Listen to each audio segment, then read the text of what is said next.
Good afternoon, everybody. I'd like to call this session of the Board of Revision to order and also that we're in Treaty 1 territory, the home and traditional lands of the Anishinaabe, Innu, and Dakota peoples, and the national homeland of the River Métis. Our drinking water comes from Shoal Lake 40 First Nations Treaty 3 territory.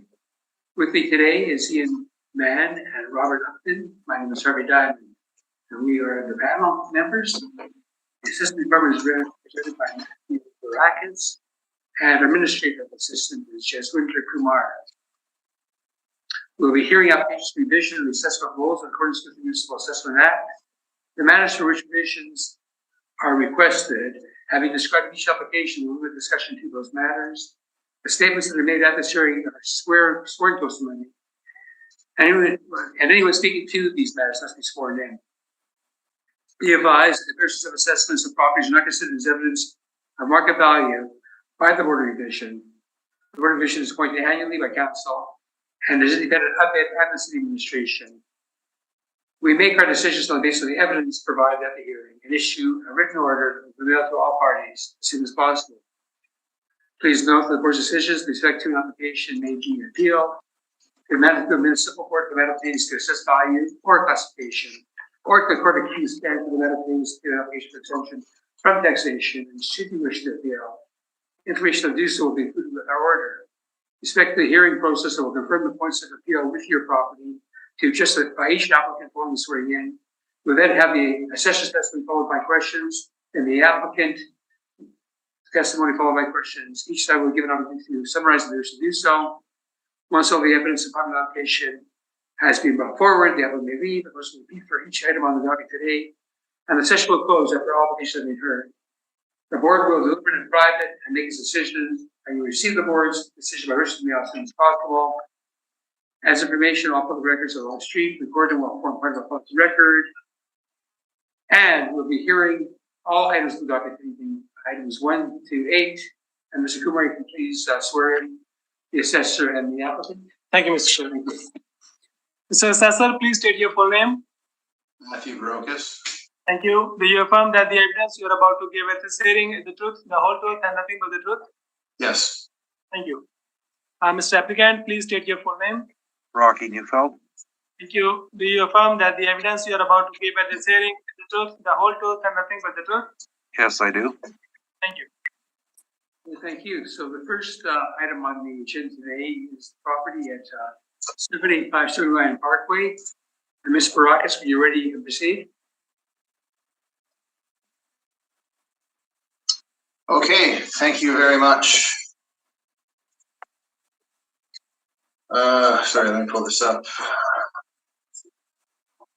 File number 22-3476, roll number 10006775945785 Sterling Lion Parkway, roll year 2023. Reference date April 1st, 2021. Assessed value $14,252,000. It's an apartment, 4 stories, 1 building, Southwest Winnipeg. 2016, no effective year placed on it. On record, we've got 60 suites, 47 indoor parking, 42 outdoor parking spots. So I didn't really get a chance to review the applicant's evidence ahead of time or take a good look. So I'm going to make a verbal recommendation on this property right now. So what it is basically I'm agreeing with the applicant's net operating income on their brief, which is $531,854. Or sorry, $845, and that would be based on looking at 3-year actuals. If you would like for me to verbally give you the income and expenses, I can, but they do just line up with the applicant's income and expenses. And I'm using a 4.4 cap, so my recommended value is $12,087,000 rounded. So you felt is that acceptable? Well, I think that there have been some previous board decisions on all the properties surrounding them at 4.8%. And I think if I'll be willing to limit my argument to that point only. Well, obviously, you're not going to argue about the NOI because the NOI that you're using. So, Well, no, that's obvious, but yes, if that's okay with everybody, okay, so at this point, I think what four parties can agree that we have a cap rate issue and not an income issue. right, yeah. Okay, Mr. Barakas, you can go forward. Okay, thank you very much. So on page 2, you can see the request for income information. They've always handed in their income information when we ask for it, not an issue there, no recent sales on the property.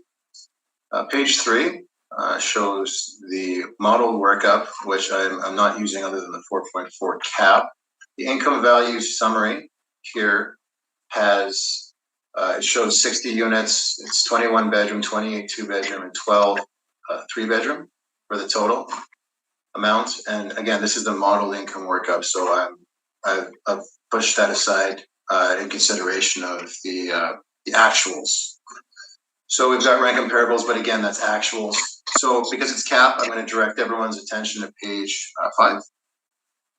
So on page 5, we start our cap rate evidence. This is an example of a sample of actual sales that took place during the reference period. The purpose is just to show how individual sales stabilize over a 3-year basis in a known sales price, generate cap rates that create a range that are in parallel with the majority, the 80th to 20th percentile that the model range is putting out. So you can see here, in regards to this property specifically, to try and make this abbreviated as possible, 2390 McPhillips would be the most similar in terms of, overall valuation, a year built, number of suites, and when I did the stabilization on this property, this is North McPhillips, getting up to the north perimeter, 4.79, and I did this using a 3-year stabilized method on it.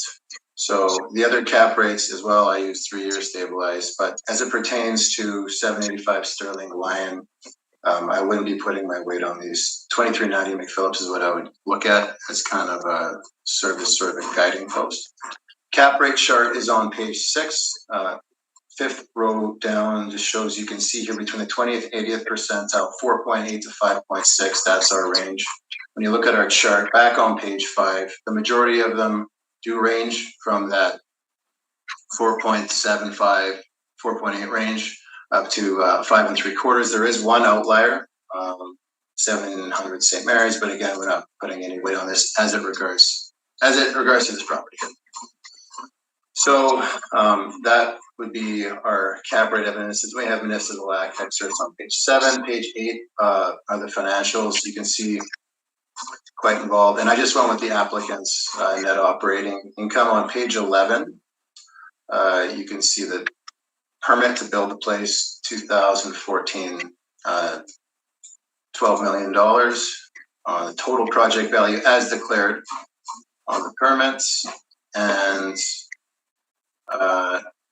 so my valuation today, effective April 1st, 2021, is $12,087,000. So it's right around what it cost them to build, as per the permit, when it was built, and the permit was taken on 2014. So I don't think it's a particularly aggressive recommendation. That's my evidence. Thank you.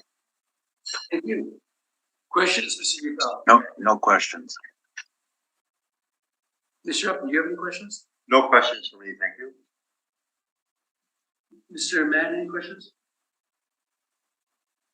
With respect to the cap rate, I'm just looking at the 2300 McPhillips on your page 5. That comes in very close to the 20 and 20th percentile in the chart found at page 6. What is it about this property, or can you tell me what it is about this property that would lead to a cap rate of 4.4% as opposed to the 4.79 from 2300 McPhillips? Or Yeah, that's a very good question. In regards to this property, I would think that it would come down to the area that it's in. I've even heard it said in this panel before that the southwest area of Winnipeg is the most attractive place for rental. I know it's right around IKEA, Outlet Mall, lots of new development out there in the south. It's a different area from North McPhillips, which in my opinion is still a good area. I don't see anything wrong with that area. I just believe that it's more desirable in the southwest. The cap is modeled, but I believe that would be where the difference comes from.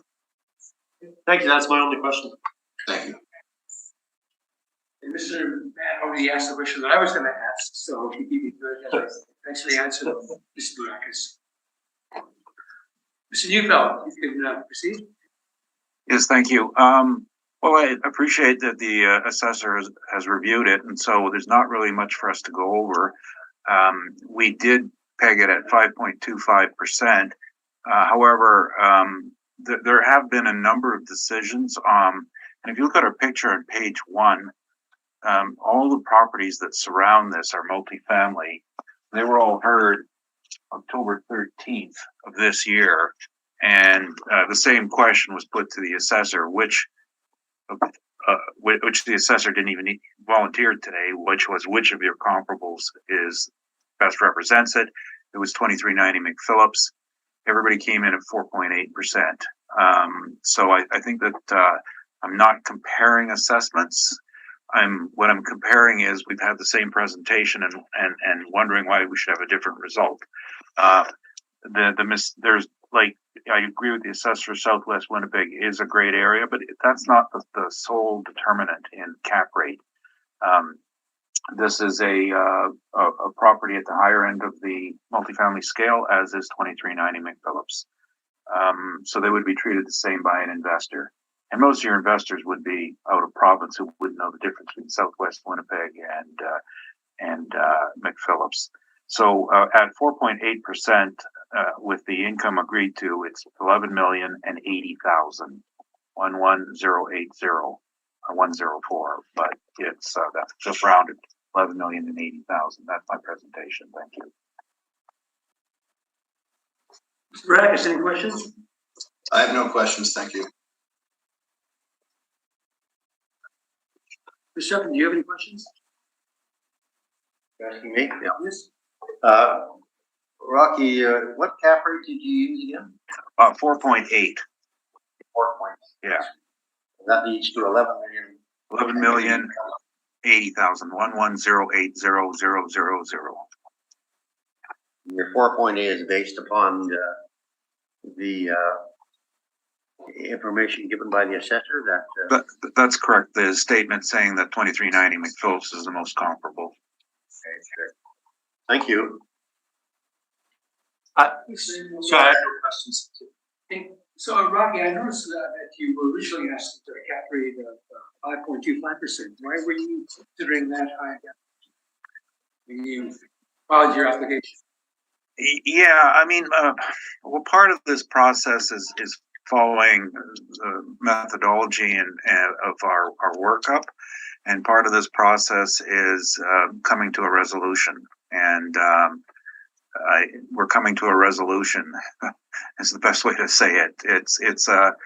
If I believe it's 5.25, but the past 8 decisions have been at 4.8, and we're living with them. I don't see why we should make an exception this time out. Yeah, I just wanted to look at your application. I did my homework, and I just thought it was aggressively high, and so it's important to have stability. And I think 4.8 seems like a critical ask by you, based on what I see here. But 5.25 seems to be the status. That's why I'm putting it out. Sorry, you're clipping in and out. I'm not hearing most of it. I was looking over your material beforehand. I saw 5.25. I thought that was a pretty aggressive ask by you. And so I'm glad to see that you came in today at the reasonable amount that I think is in the ballpark. Well, again, I think you're making those comments based on a resolution process rather than what I would think of as strictly valuation. But I mean, that's the duality of the system we're dealing with. So we would be pleased with that. Well, you got a decision. Thanks very much. Okay, so we're next going to 11 or 1055 Grant Avenue. And Mr. Barack, you ready? Okay, just one moment. Let me pull this up here.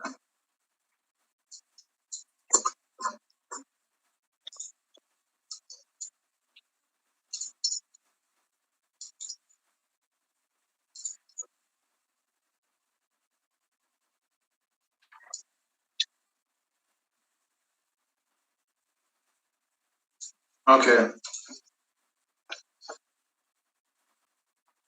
221993, roll number 12015758100, 1055 Grant Avenue, roll year 2023, April 1st, 121, reference date assessed value 7,163,000, 1964, build 5 stories.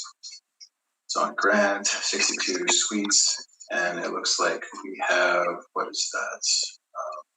56 parking spots, split evenly between indoor and outdoor, construction class C, masonry, bearing walls. Page 2 shows no recent sale history or issues with getting their information. Page 3 shows the income value summary. Number of units, 62 units, 34 one-bedroom, 28 two-bedroom, with your modeled average monthly rent of 1080.65. Pardon me.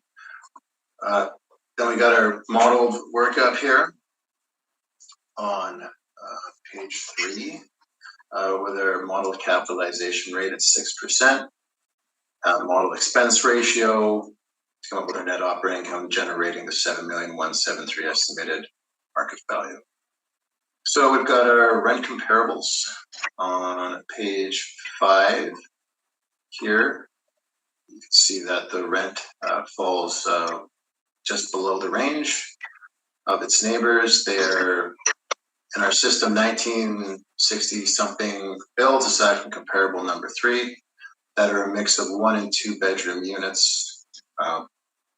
We're right along the range here, so we didn't make an adjustment to that. Our cap rate evidence here is on page 5 again, which I briefly went over. This building is a bit older, but unfortunately we don't have any taller buildings to support the cap rate. The model cap rate is actually higher than the examples I've provided here. So I can't really comment too much on that other than to say that it is the modeled cap rate. So we have our municipal act excerpts following on page 7. I wasn't able to inspect this property or any properties on the docket today in regards to their current physical condition. The mailer here is on page 8.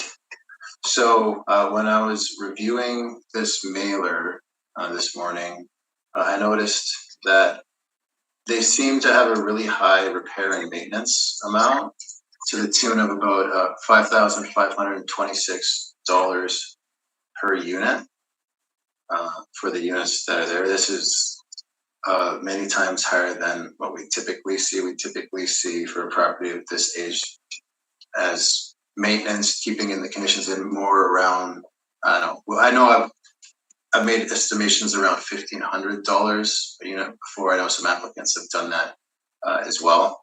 So that really stood out to me.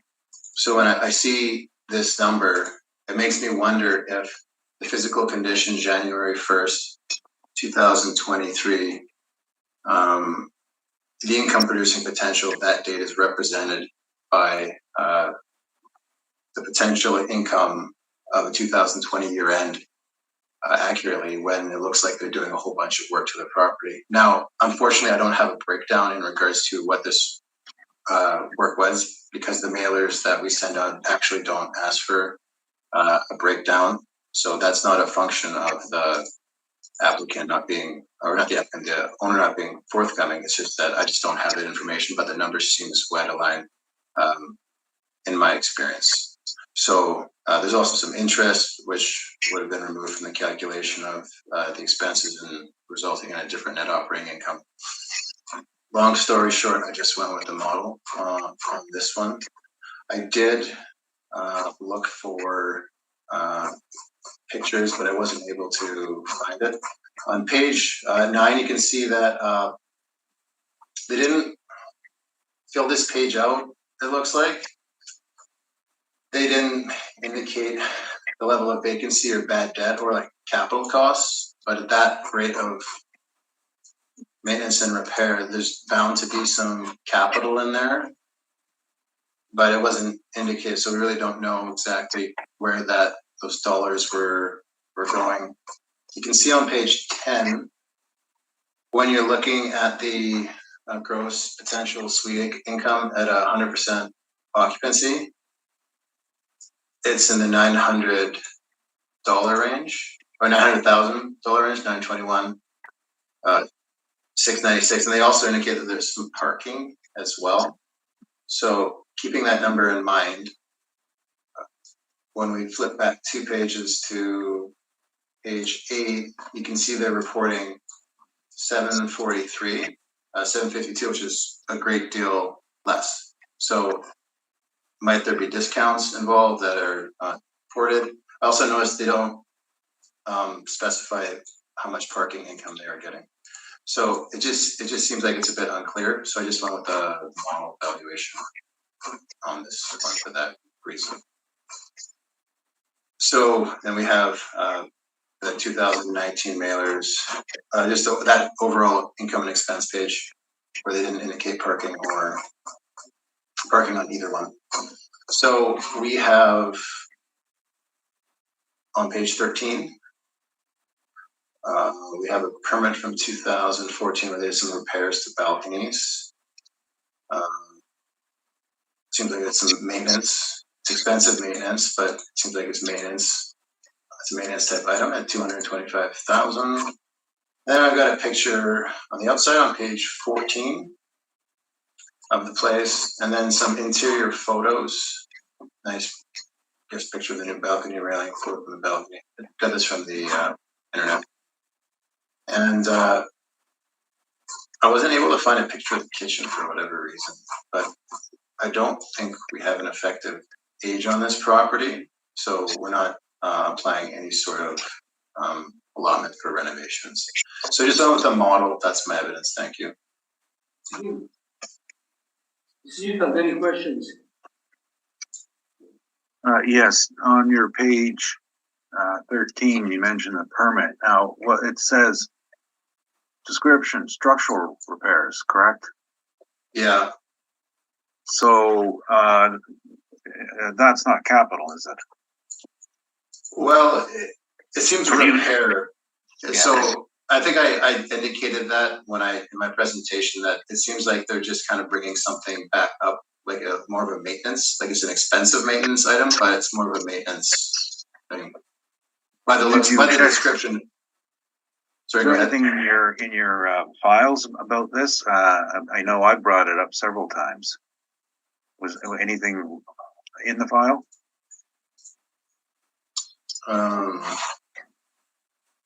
Can you give me an idea what I'm looking for? Well, I believe it was 3 years ago and 5 years ago, we explained the situation with the shifting and how the balconies were hanging off the building and they had to be repinned because of shifting. And I'm just wondering, this and the property next door, they're on, they've had structural issues over the years.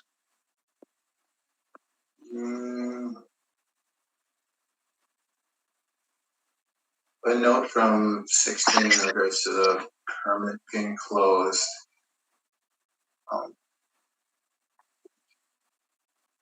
No, I don't have that in my my file. Okay.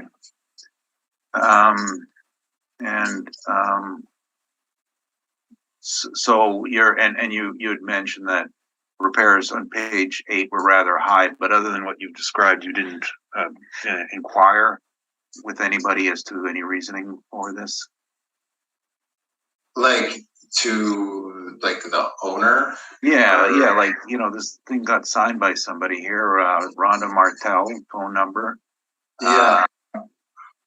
Me, or Dave Ross, you didn't call anybody like that? No, I didn't. Okay, I'm just checking for the record. Those are my questions, thanks. Any question? I do with respect to page 10. Page 10 is the income mailer or income expense mailer that you've attached. And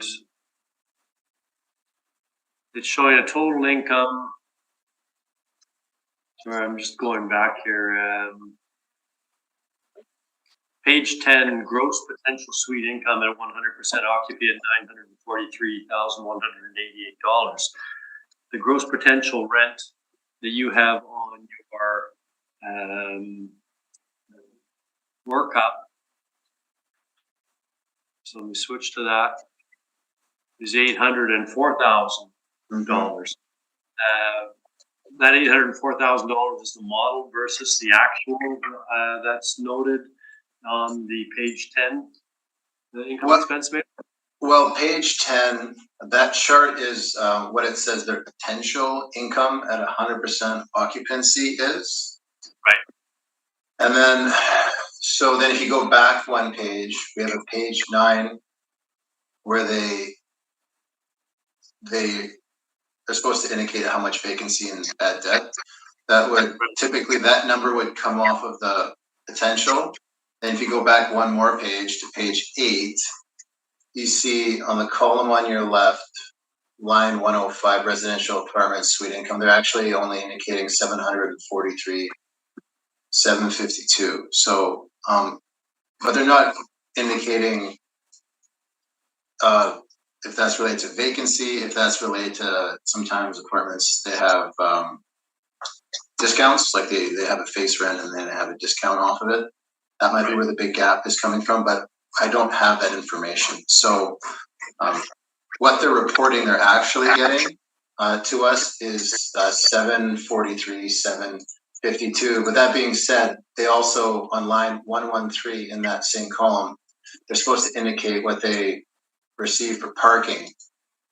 And they didn't indicate that in their, on back to page 10, they said they have a potential parking of 21,492. So there just seems to be some pieces missing. So I just went with the model on this one. The model doesn't ascribe any value for indoor or outdoor parking. It's just a rental value that's based on. It's just an overall. It's included in the rent that the model assigns. Okay, and one final question with respect to the permit we were discussing. Mm-hmm. It appears as though, if I'm reading it correctly, this was closed in 2014. Or do you have a date where it closed? I'll change that. I see issue date was 2014. Amanda, status closed. Can you tell us when it was closed? Let me see if I can find that.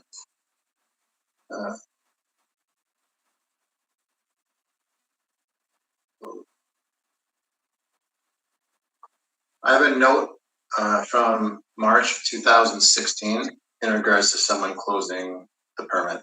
So well before the dates we're considering today. Okay, thank you. I have nothing further. So, do you have any questions? Yeah, the model income you used was 778,276, which is fairly close to the reported income by the owner of 743. Mm-hmm. So despite parking and everything else, we wound up with an income that was reasonably close to the reported by the owner. Your effective gross income? Yeah, that's correct. So that's not, The question then becomes expenses and maybe cap rate. The cap rate of 6%, where did you came that? That would have been a model cap rate. Okay, Pardon, can you say that again, please? the cap rate was 6%. 6%, yes. Just model, you can derive it from any table or It's all modeled.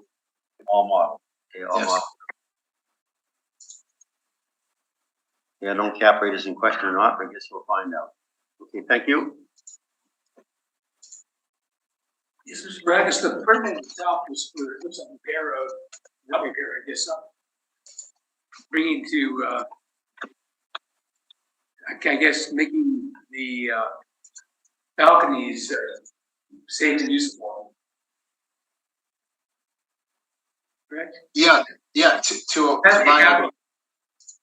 Wouldn't that be a capital expense anyway? I know it's. yeah, it sounds like a capital repair.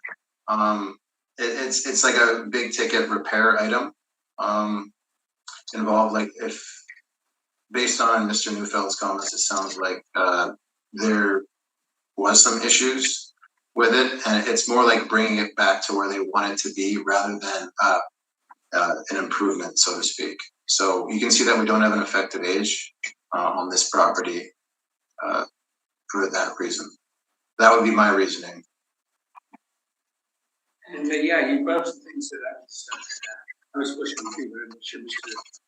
Neufeld will answer this question. So thank you. Mr. Neufeld. You can proceed. Yeah, just a couple of points to clarify here, and I think the assessor was being fairly forthright with it. Is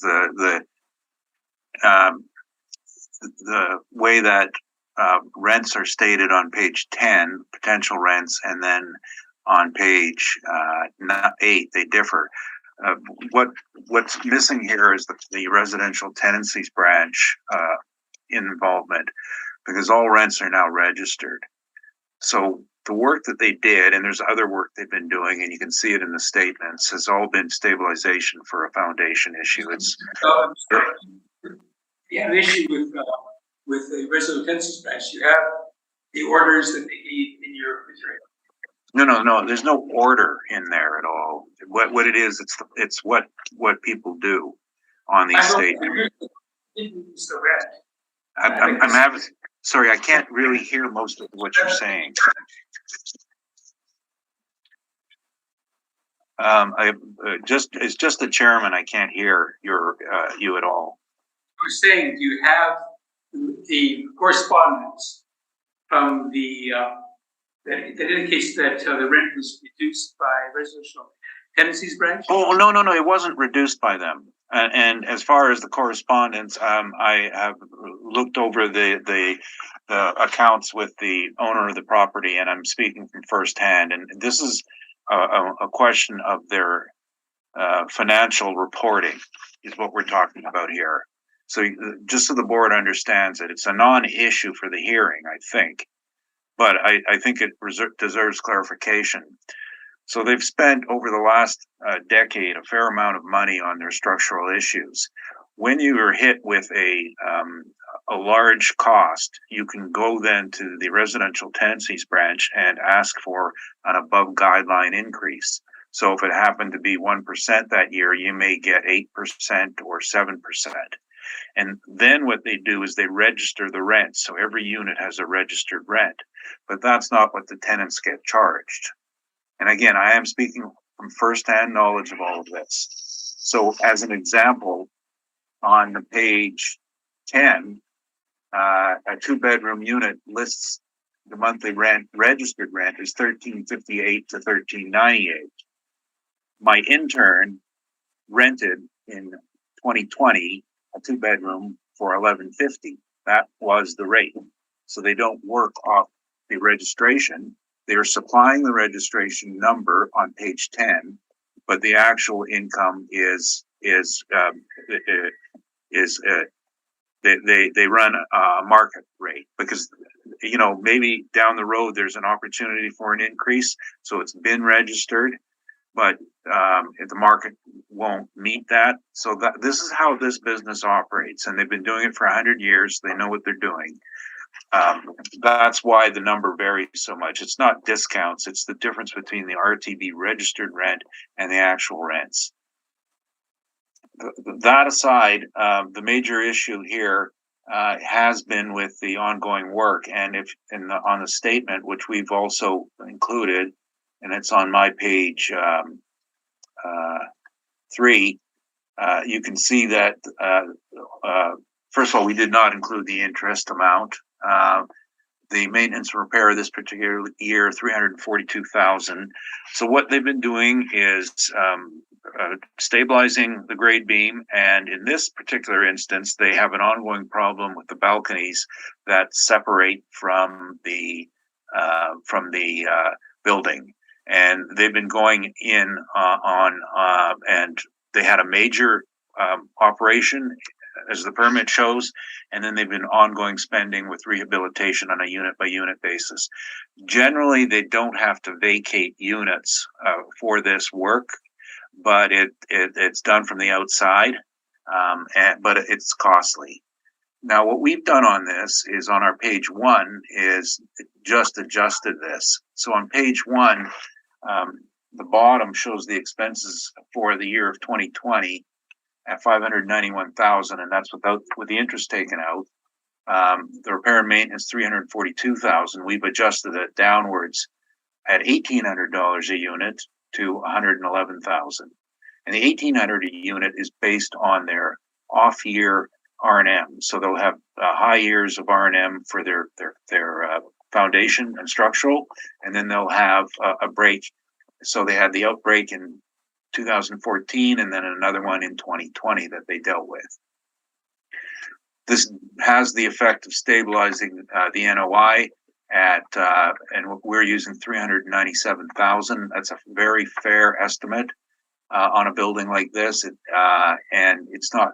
It's the revenue growth is stunted by the high R&M, which comes on an infrequent basis, because you just can't guess when the famous River Heights silt kicks in and gives you a problem. So it's this building, 102055 and 1025, the same building, the identical building next door, same owner. They've had this problem for as long as they've had the ownership. So we've adjusted for it, taken some of the expenses out. As far as the cap rate goes, now the person who did this up was not aware of this issue and just looked at this on a normal old building basis, and you can see 6.25%, pretty close to the assessor's number. Normally I'd say I don't care, but really this building should be capped much higher, because we don't know when the next problem will come with foundation shifting and what will impact. I have inspected the building. The year I was in it, they actually had to vacate. I think it was 2017. They had to vacate 3 units on the first level because they had wall cracking to deal with. So it's I love that famous saying. It smokes, but it's old enough, just like an old car. This is what you expect. But the issue here is a long range terminal situation that impacts the value. Anyone who's buying this is going to know that they're in for expenses which can't be predicted. That's my presentation. Thank you. Ms. Brackett, any questions? Yes, unfortunately, I've been kicked out of city net because I'm at home. So I don't have the briefs in front of me. So from memory, was it $1,800 a unit that you used for your R&M calculation? Was that this property or was that another property? Let me just double check the math here. I think we have 62 units at 1,800. Yeah, 111,000. That's what we've applied. Instead of the 5,000, we've cut it to 1,800. And as I mentioned, that was based on the actual experiences in non-structural repair years. Okay, so, so just in regards to that, I know I've seen 1,500 before. That's typically, like, I use 1,500 sometimes.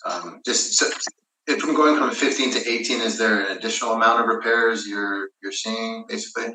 Yeah, well, what the difference would be is the two types of repairs they're dealing with are structural and cosmetic.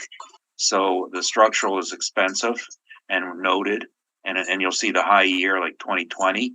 And then in the off years, there's the cosmetic where they spend their time replastering and repointing. So they spend a few $1,000s on their on the cosmetic cleanup from the structural repair years. That's the simple way of explaining it. So it just runs a bit higher. Okay. So I have to go inside the units and fix the cracks. Okay, those are my questions. Thank you. Steph, do you have any questions? I'm sorry, are you asking me? Yes. Your 6.25% cap, where did that come from, Rocky?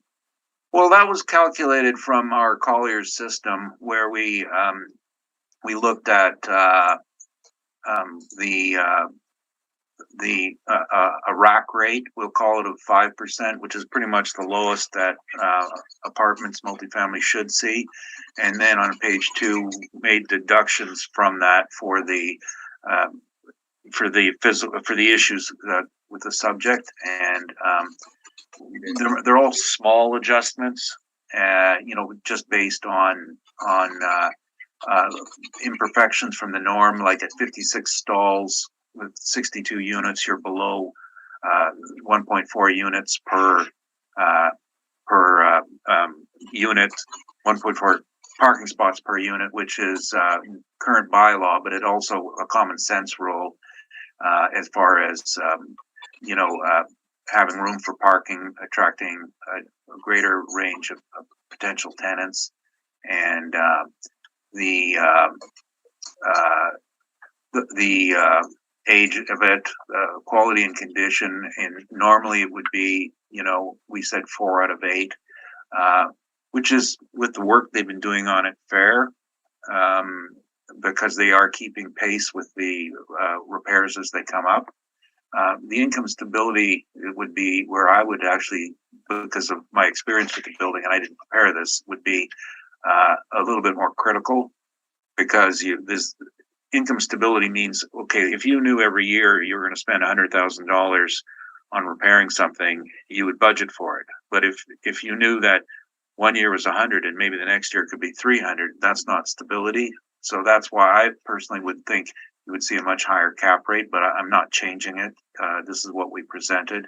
I think in the market, the investors would be very skeptical about it, and it would probably indicate somewhere between 7 and 8 to a buyer. And that's how I. Factor of age is built in there too. Yeah, an effective age. That's just a minor factor. I mean, because it goes hand in hand with quality and condition.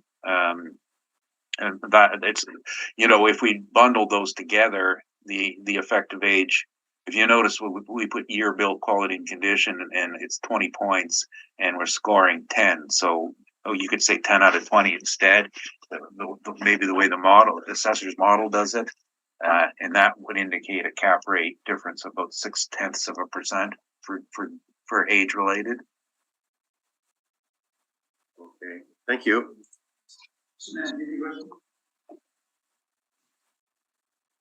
Just one question with respect to the cap rate calculation, and I'm not going to go line by line, but I have a question about location here. Grant and Wilton, across from Grant Park and restaurants. What is there about this location that would lead to a deduction in points or an increased cap rate, rather?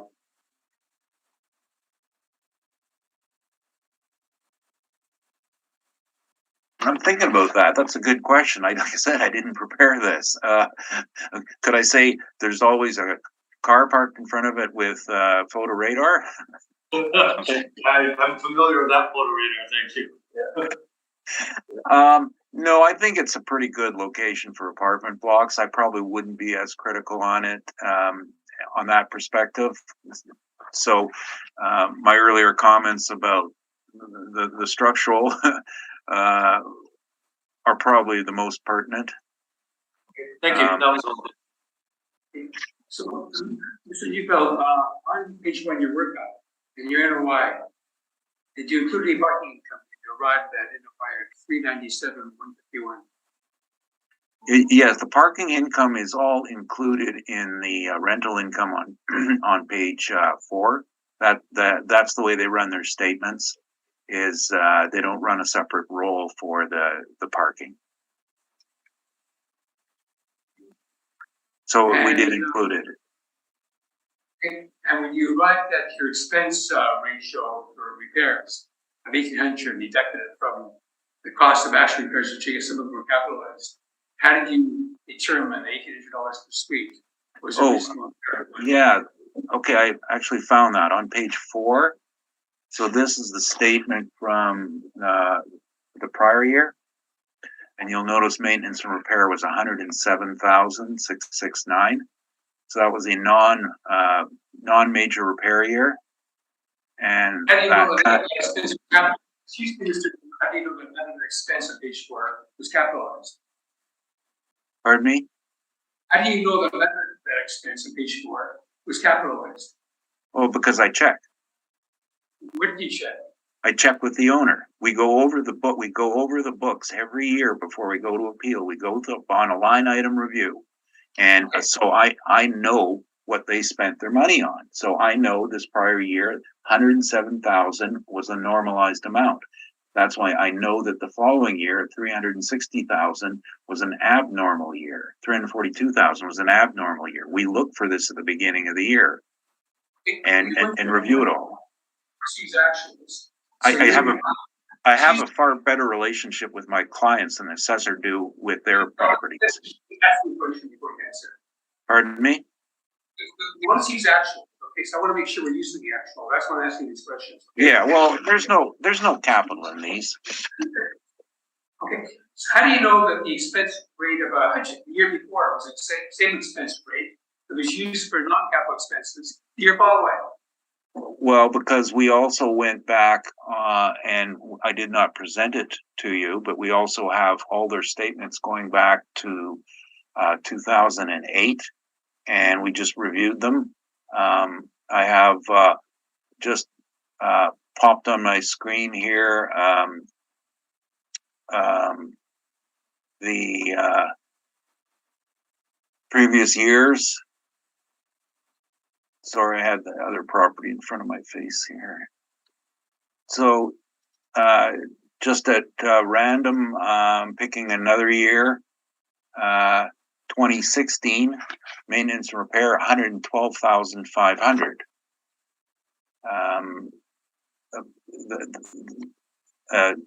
These all didn't go into our evidence package, but was part of our due diligence. And now I've got 2017 was a low year, 93,758. So we have an idea that the regular R&M on just the 3 previous years range from 93 to 100 and what did I say, 117, and 112, and that's gave us the indication that 1,800 was the right number. Thank you. Okay, well, let's proceed with next property, problem 650 in the Old Street. That just didn't remember. I have a calculator here. You have a calculator. I've got one I needed.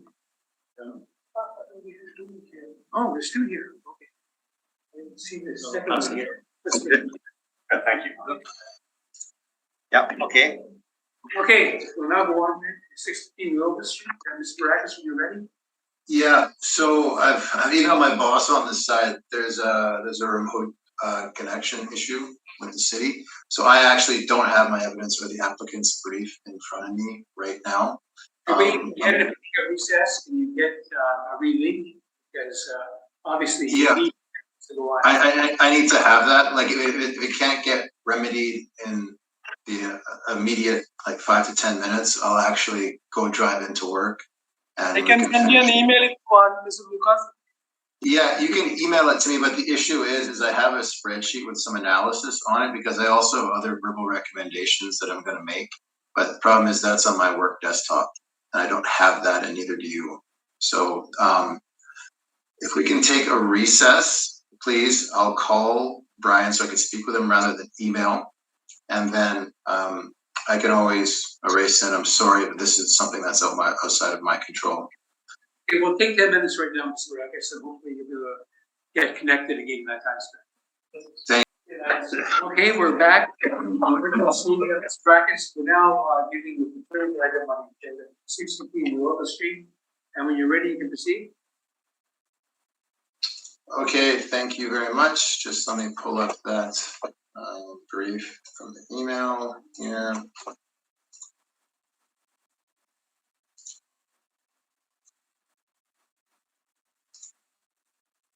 Can you give me the file number on it, please? Yeah, 223913. Okay, thank you. 223913.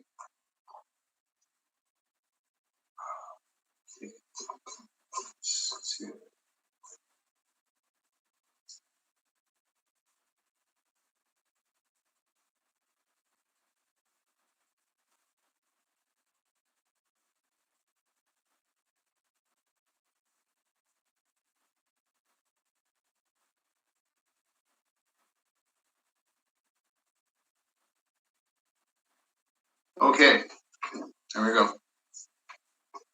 Move this over.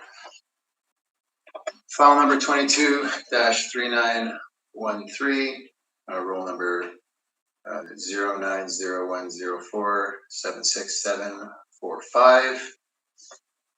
Roll year 2021, reference date April 1st, 2018, because we're looking at the 2021 roll year on assessed value 11,278, or 11,838. So it's a new build. We've got 6 buildings. It's built in 2021. It's not in 1962. I believe there was an old structure that was on the property before it was removed and the new apartment buildings were constructed. We got 60 suites, 62 outdoor parking spots, construction class D, wood or steel frame walls. Obviously, page 2 for request for income information. It's after the reference date, so it's not applicable. So it's not that they're not handing anything, it just didn't exist at the time. Page 3, that's our income value summary. We've got 31 bedroom, 32 bedroom for 60 total units. We've got our average monthly rent of $1297.23. We've got the model vacancy and the effective gross income. So I am going to make a verbal rec on this. The expense ratio as assigned by the model is 34.67%. In my experience, on an ongoing basis, that's too low for a building to operate at. So what I'm going to do is I'm going to change that to 38.87%. So if you'll bear with me here while I use my calculator, that 38.87%, that's actually the expense ratio on the 2023 file that you're going to hear next, which is more reasonable and in line with the microphone. Oh, sorry. Can you hear me now? Yeah. You're changing it, 38. We can't hear you, Matthew. Just muted. Apologies. Okay, so So I take the 905, 986 for the effective gross income. Then I multiply that by 3887. I get new expenses of 352, 156.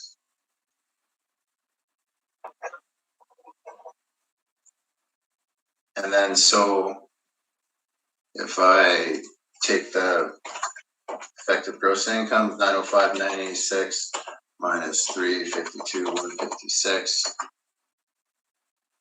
comes out with a net operating income 553, 830. And then if capping that at 5%, generates a value of 11,077,000 rounded.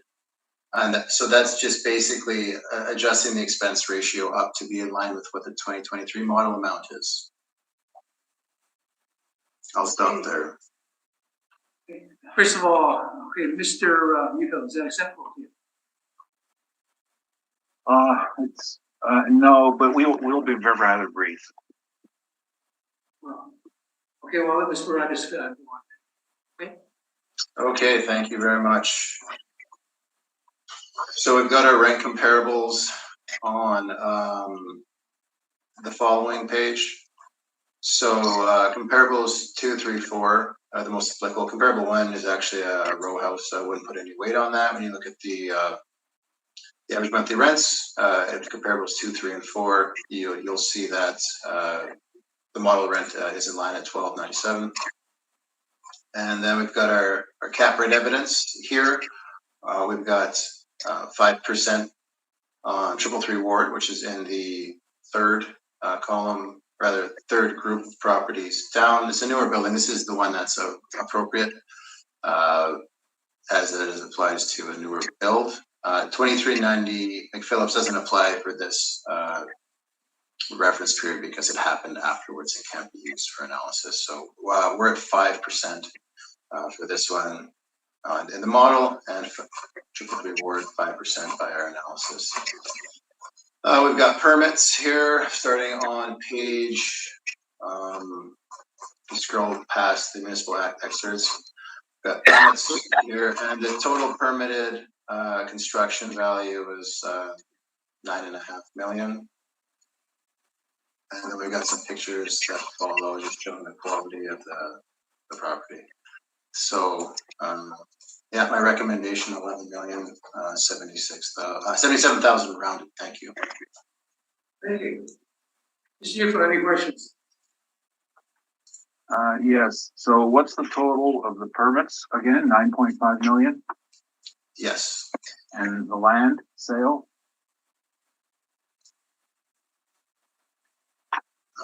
It says here, the land sale, 1,150,000. That is after the reference date as well. Well, I mean, do you know that it was after the reference year, or you just know that it cleared titles past the reference year? It says it was registered on that date. Yeah. Oh, okay. So all right. That's just make sure we're clear on that point. So that totals 10,650,000. My math about right? I'll take your word for it. Okay. And on your mention that your cap rate comparable here, page 5, being 333 Ward, did that go through land titles? No, it did not. Okay, so you have now used the $18 million sale price. I imagine that there was a dispute earlier in this. Some parties said it was 18.5, some said 18. This one has been talked about a lot. Yes. Yeah, okay. So we've agreed now it's 18 million, so we don't have any problems there. And in order to calculate that, your income came from the mailer. Is that correct? If memory serves from last cycle, yes. I know Altus also did a workup using income and expenses. So we've talked about it quite a bit. Okay, so Altus did a workup, you did a workup. Any of them represent the property at the sale or there at time of sale? You, Altus? No. Thank you. That's all my questions. No, I don't have any questions until we get to the next property. Thanks. No questions for me, Vicky. And I don't either, so, Mr. Utah, please proceed. Yes, thank you. Now, I did not put in the permits or the sale as they are post-reference. We are aware that this is a 2018 market year and the permits were taken out in 21 at the time the sale was registered. We are aware of it, and you know, in my mind, this tells me that the value of the project 2 years later, 10,650,000, but you're going to hear about right after this. So we, you know, it's going to be out there. It's going to be under that number, just for inflation on construction costs. We tried our best to calculate a number for it, and we had post-reference information as well. So this represents our estimate of the NOI, 522,000, and it's based on looking at the actual performance and doing some adjustments. It is post-reference information, so we are rather close to the assessor's workup, and that's one small difference. And the other small difference is on the cap rate. We also looked at 333 Ward, and that's page 5. And you can see that Colliers was the listing agent, Brian Talio and Don White. Brian's a couple feet, dozen feet away from me. He gave me this information.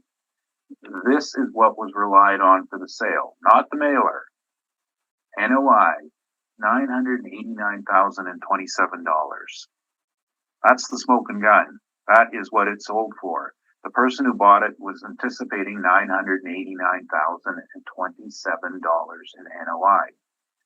And this is one of the reasons that sometimes the city's calculation of NOI is off, because they're not there on the scene when it was sold. This is on the scene. And that's actually 5.49%. So in our mind, it's going to come in above 5. And by the way, the share sale was clean. It was a title that was created solely for the property, so there were no issues relating to retained earnings or liabilities or anything of the sort. But it is a 5.49% cap rate. So we had it at 5.25, and being slightly more modern than 333 Ward. And 9956 was our number. And as I said, it compares rather favorably with the cost, the post-reference cost at 10,600,000 for inflation. That's virtually nothing. What is that, 7%? Thank you. That's my presentation. Thank you. Mr. Ryan, do you have any questions? Yeah, just on page 4, or rather 5, where it says Kenwood Court, and it has the 333 Ward advertising for the projected net operating income. That was for because the property sold at the beginning of 2016, correct? Yeah, the date's kind of fuzzy there, but first quarter of 16, yes. Okay, so this projected NOI, that would be the NOI in the year following the sale, or prior? No, and yeah, I know we had this discussion a few days ago. The board hasn't heard it. So the calculation of the NOI is as of the date of sale is what is the revenue anticipated to be for the future year. And it's not always a reflection of the past history. And in this case, the building was absorbing. So the stabilizing it was a little bit more difficult. But this is the way it's done. It's what is in the buyer's mind in the seller's mind at the time they're buying it, the concept of anticipation, which is the key to capitalization, it's always the same. It isn't how much money it's going to make, it's how much the participants believe it will make on the reference year. Therefore, they're chasing the market on April 1st, 2021. It's a reflection of people's perceptions, and it's the strongest indication of market. Okay, and just in regards to the purchase, so you yourself were directly involved in the transaction? This one, no. No, our company was involved in it. You can see all the names here on page 5, and we're available for firsthand interviews and reviews. Okay, and so we can agree that it was an arm's length transaction, market value? That's correct.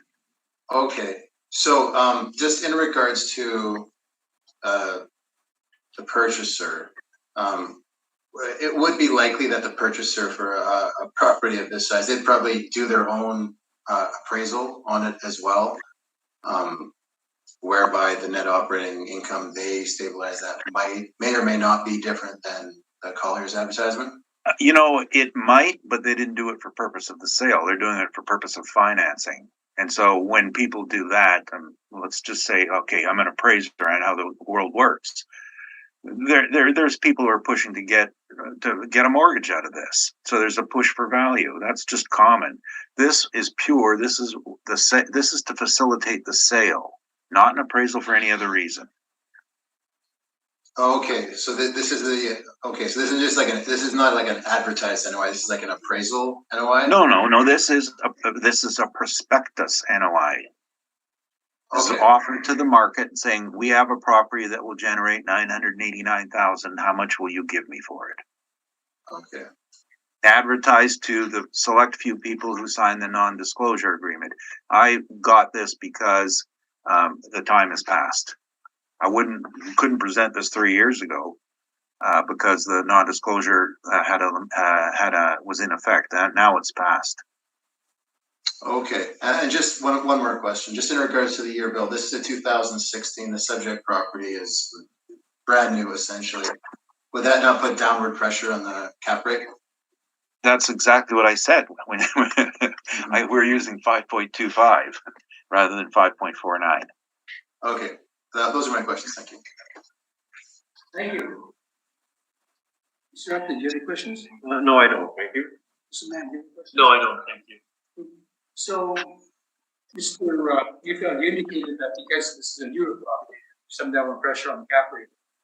Would there also be some cap rate compression between 2016 when this property sold in 2018 when we have our evaluation date on it? I think rates I can't answer that with a flippant response. Let me just see what we're been showing in our general trends. I'm just looking at the evidence I've presented to you, and I don't see that there's any real indication that we saw any sort of overall reduction in cap rates. I think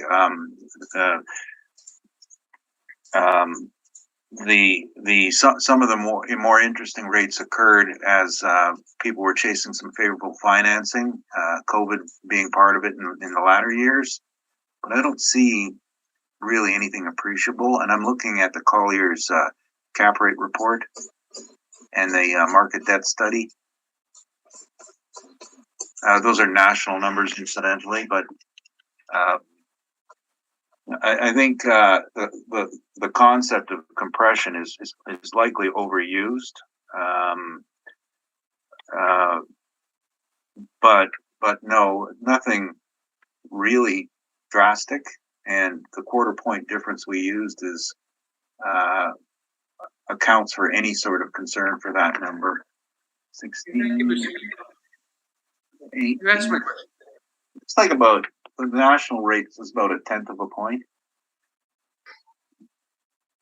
Okay, thank you. Okay, so next to 1615 Viola Street, I guess be the 2021 assessment. 2022 assessment. Was it, or 2021? Valuation date of April, the reference date is 2023, sorry. Now in 2023. The reference date is 2021, so that's file number 223911. Mr. Rackus, you ready? Just give me a quick moment here. Sorry, I'm 22.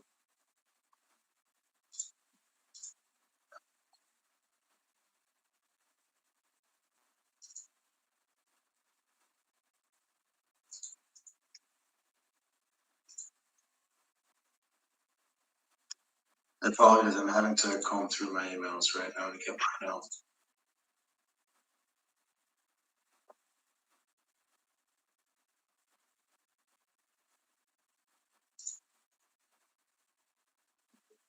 Okay.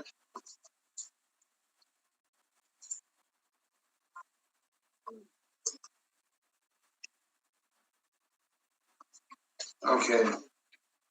Moment.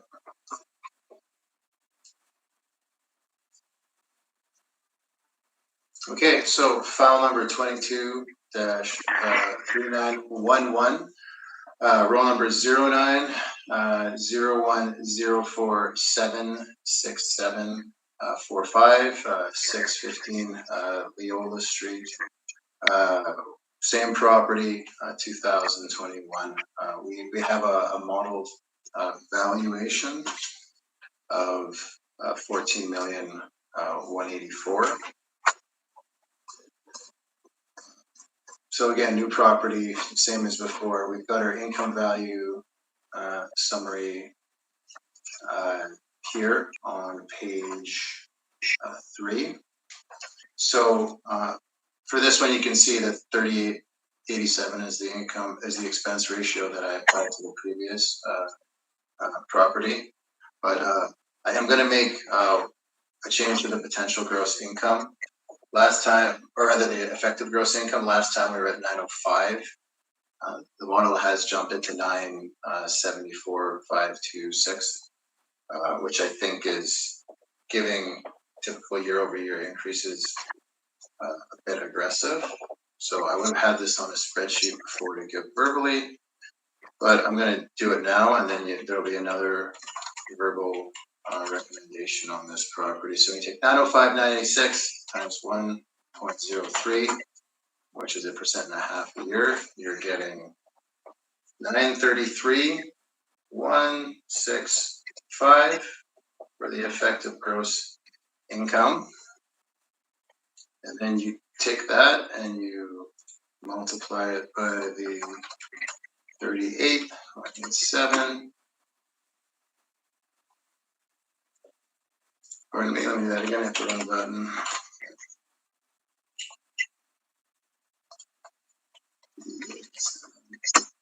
You're getting 362,721. And to deduct that, 721, you're coming up with a new net operating income of 570,444. And then so what we see here is the cap rate went from 5 to 4.2, taking into consideration, McPhillips, and also in terms of relative demand, Southwest Winnipeg being the most attractive. I think a compression of 0.25% is more relevant from 2021. So I'm going to apply a 4.75 cap. So you 570,444, and I'm going to use a 4.75 cap on it to come up with a new value, 12,009,000. So that would be my recommendation for this full year. I'll pause. Something at 9,000 is your recommendation? Yes. Make it sure. Yes. Okay.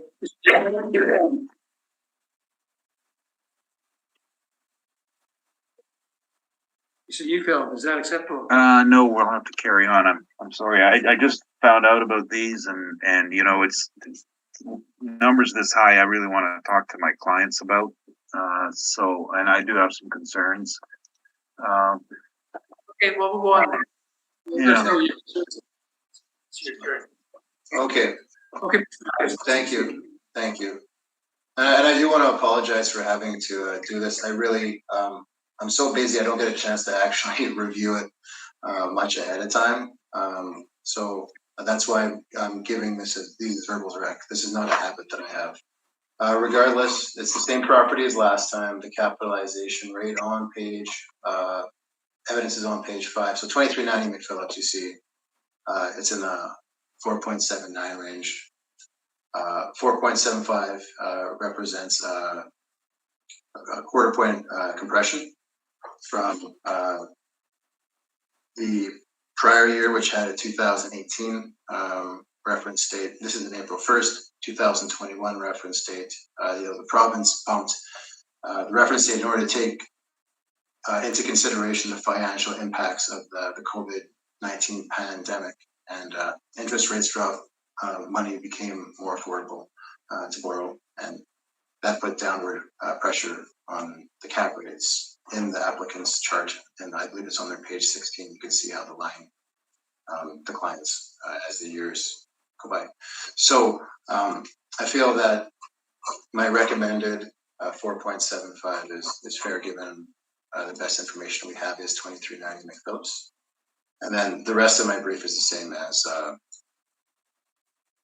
what it was the time before. So I'm just going to leave it at that. Thank you very much. Thank you very much. So you have any questions? Yes. Same question on the permits and the land costs. Now, these now are all within the reference period. So they total 10,650,000. That's land and construction, correct? On a cost basis, yes. Would not the cost be of some concern to somebody building something new, whether or not it was feasible at this point for his return? Well, yeah, I mean, definitely. We value these on income, and then I mean, I've heard it been said that well, if the costs are higher, then well, it's not the cost value.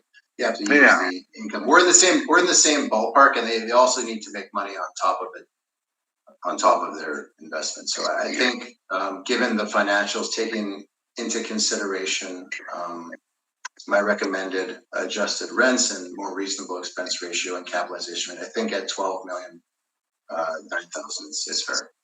Well, do you know how people make money in multifamily? Isn't it just on the return of their initial investment? Isn't that covered already by the cap rate? You invest 10,650,000, you get, whether it's a 5% or a 4.8% return. That's how you make your money, isn't it? There's no profit taking in there. You're talking about appreciation, aren't you? Well, I'm just saying that when you're looking at cost, we're not valuing this on cost. We're valuing it on income, and I'm saying that 12 million is reasonable. It's just a reasonable valuation. That's all I'm presenting right now. Okay.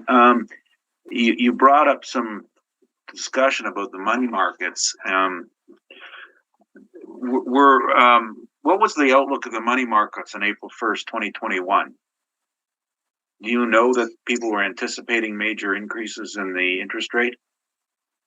I think it would depend on who you're asking, but I mean, that's a pretty widespread question. Yeah, I know it is, but you brought it up, not me. Yeah, well, I mean, I'm giving you a widespread answer, so.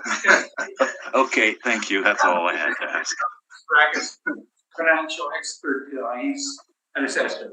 So, you can ask that question, and you can certainly argue it. We're to listen to it, but I don't think it's a fair question. Fair enough.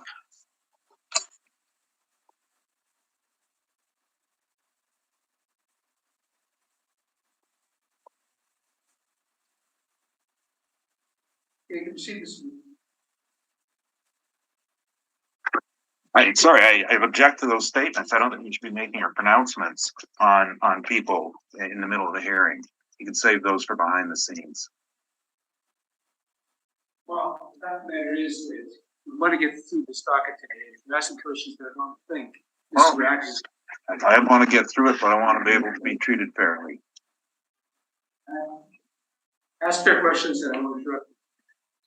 Now, in this particular case, we did have actual revenue from before April 1st, 2021, which we've calculated at 545,000 in NOI. And it was a short period. It is fairly close to the assessor's revised number, which I didn't write down, somewhere around 570,000. But in this case, there's two other factors I also want to look at. Now, in terms of the cap rate, well, three other factors. In terms of the expense ratio, we do differ as well. And the difficulty in calculating the expense ratio is that there are several expenses that are never apparent on first year. Number one are taxes, because this has not yet been reassessed. That's what we're going through right now.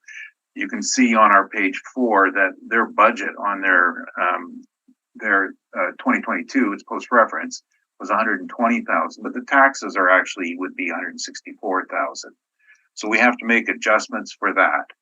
Also, repair and maintenance don't happen on first year, but you do still have to make an allowance because they will start to catch up. You can't just forget about them. But we also have not really dealt with the matter of the vacancy more than a very marginal amount, as you can see, a $30,000 vacancy, which I think that's 3% on income on our calculation. So the expense ratios are just a bit higher than the statements, and we've adjusted for it, and that's how we come up with 545,000 in NOI. As far as the cap rate goes, the issue here is our company, we sell properties. We don't sit and make up models or valuations for people. We do them because we're selling the property. And the people who sell the property say that anything below 5%, I'm talking page 24, does not exist.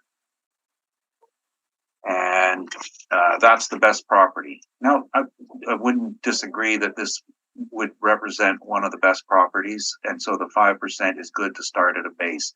And really, the only adjustment that should be taken is on page 2, is the closing costs. The Collier's cap rate is based on the purchaser's NOI, not the vendor's.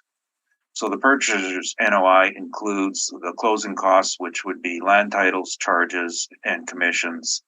And typically they work out to about an additional 0.15 to 0.2 percentage points on the cap rate. And there's a comment here, and I think this is just a comment, that the income growth potential is difficult on a new build because there's no upward at all. Like it's not like you can get a rent increase when you build at the top of the market and you put it at the top of the market. I probably wouldn't put a lot of weight on that, but that does put our cap rate at about 5.15 to 5.2%. And incidentally, that would be just a very minor change. At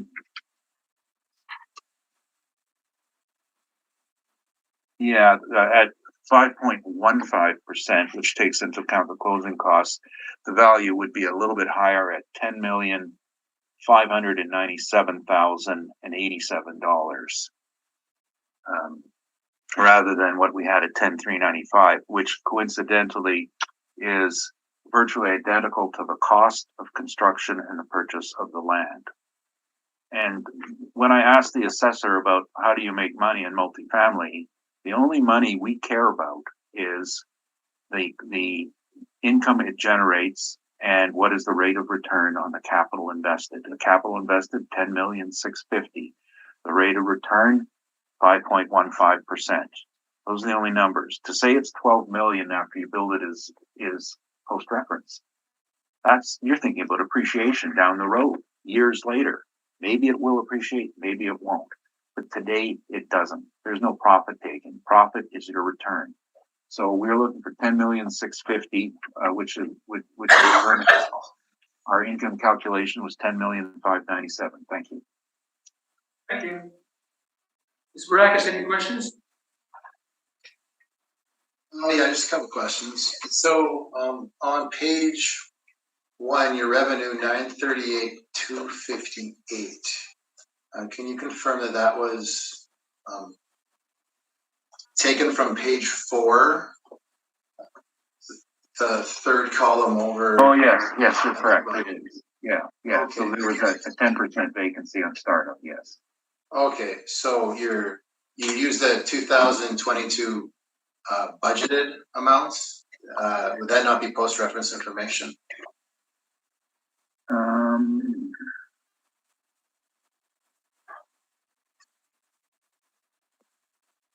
Again, I didn't actually prepare this, so let me just look at this.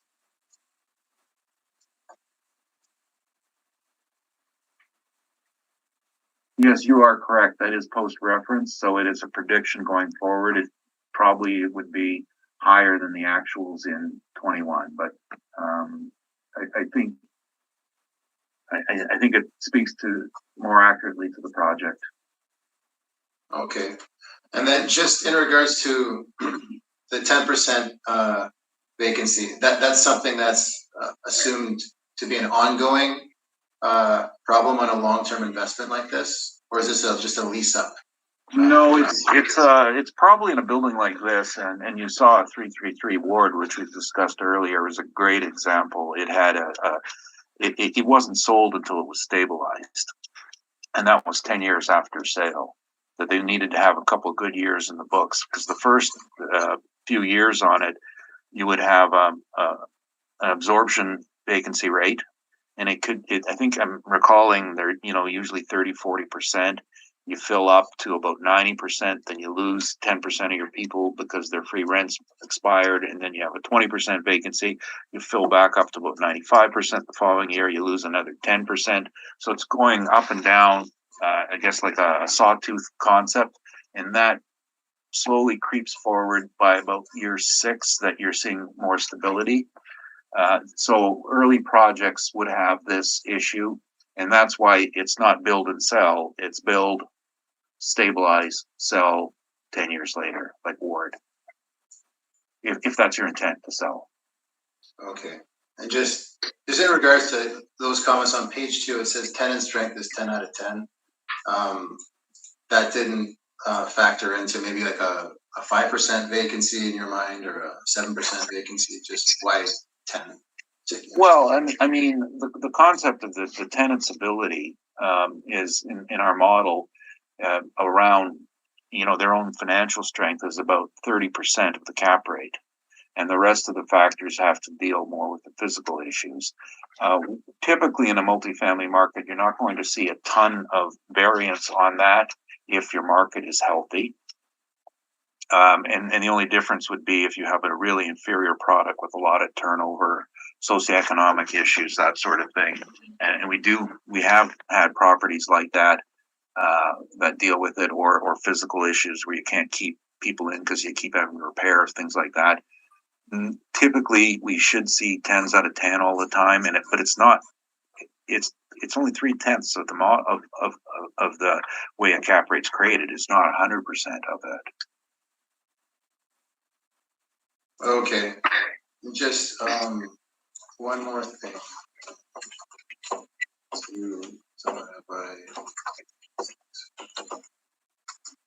So just on your page, what is this? Page 3. Page 3. You actually have. I know it's post reference, but doesn't this indicate it only has a 3% vacancy as it sits right now? Page 3. Actual income. Let me just look at this.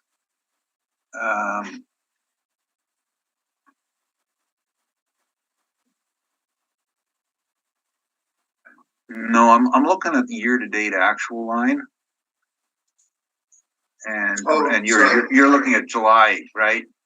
Yeah, Also, the annual budget, yeah. yeah, I was looking at year-to-date actual, and this is exactly what I was saying about like the sawtooth thing.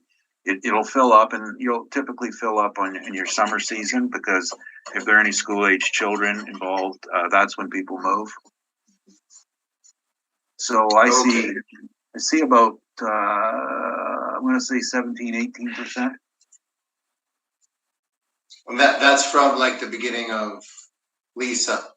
But like, I mean, for the year-to-date actual, it's about 1.5%, and they're budgeting about 3%. Would that be fair statement? Yeah, I mean, they're hoping for 3%. Of course they are. And at your peak times that will happen.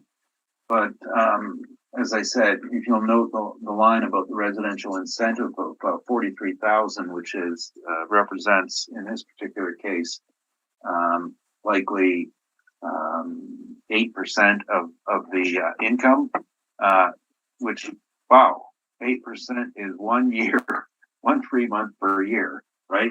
And until that goes away, you're going to have vacancy problems.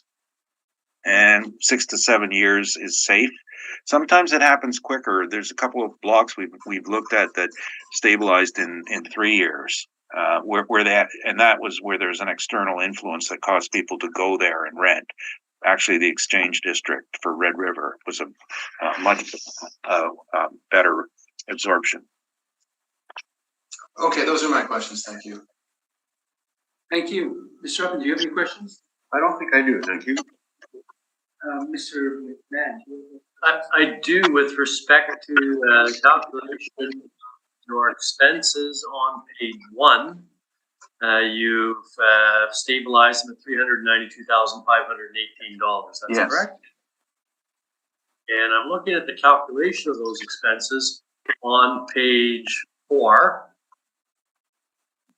And included in the calculation of those expenses is the property taxes amount of $164,976.23. Also, Yes. okay.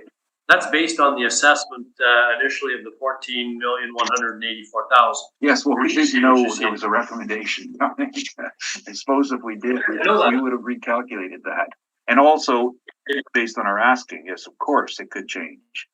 That's a Yes, those, Mr. Neufeld. In fact, your new NOI becomes almost exactly what the city has recommended at $570,000 and change. Yes, So but we're dealing with a moving target, though.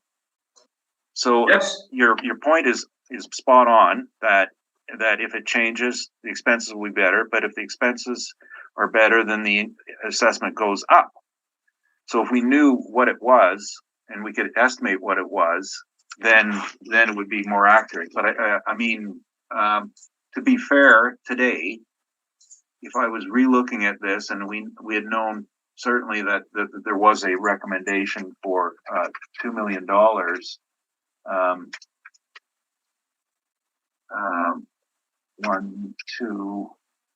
there would be about a $24,000 difference in the expense ratio. yes. So adding that to the 545, that's 569,000. Thank you. I have nothing further. Thank you, Mr. Neufeld. So we'll proceed now with our next property, which is 349 Nova Vista Drive. Okay.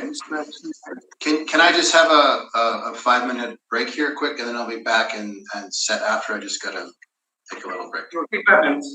Okay, thank you. Okay, we're next to 349 Nova Vista Drive. And, this 2020 assessment. Ready, Mr. Baracus? See? Okay, thank you. File number 22-2618, roll number 08005530900, 349 Nova Vista Drive, 2023, reference here April 1st, 2021. Assessed value $12,506,000. We've got one building, 3 stories, 1987, 78 suites, 78 outdoor parking spots. Page 2 shows compliance with the request for information. We also have a sale of the property on December 10th, 2015, for just shy of $12 million. I did do company searches and confirmed that this was an arm's length transaction. Well, I can confirm that the parties weren't related in terms of names and mailing addresses. The sale did not transact on the open market. It was a private sale. Did go through land titles. So we got our income value summary right here on page, the next page, page 3. 78 2-bedroom units. We got a modeled average monthly rent of $1269.68, which after vacancy, you can see the effective gross income is $1,150,391. So when I was reviewing this morning, I saw on page 8 that they were only reporting $988,863. They weren't reporting any parking either. You can see on page 10 that the gross potential is about $100,000 less than what we're saying the effective gross income should be. So obviously, there's an adjustment in regards to how this is sitting in our model that needs to be made. So this will be the last of my verbal recommendations. So I'll give you just the effective gross income, $1,024,713. Say that again, please. $1,024,713. And that's done simply by taking the potential parking and suite income given on page, what is this, page 10, and then deducting 3.2 vacancy off of it. So 3.2 vacancy off of the potential income, 3.2 off of the potential parking as well. Then I simply applied the model capitalization rate of 45.1% to come up with expenses of $462,145, which is a net operating income of $562,568. And then I use the model cap rate of 5.05% to generate a recommendation of $11,140,000 rounded. I'll just pause right there. So you felt, is that acceptable? Sorry, you broke up on the third digit. The third digit of the valuation? Yeah, of your final number. Okay, 11,140,000 rounded. So 11,140,000. 11140. Okay. Yep. We'll accept that. If we don't, I disagree with the way you got there, but I can live with it.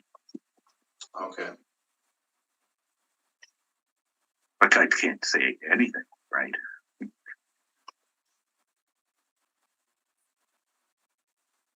Okay, any questions, Mr. Moore? Not now. Yeah. Thanks.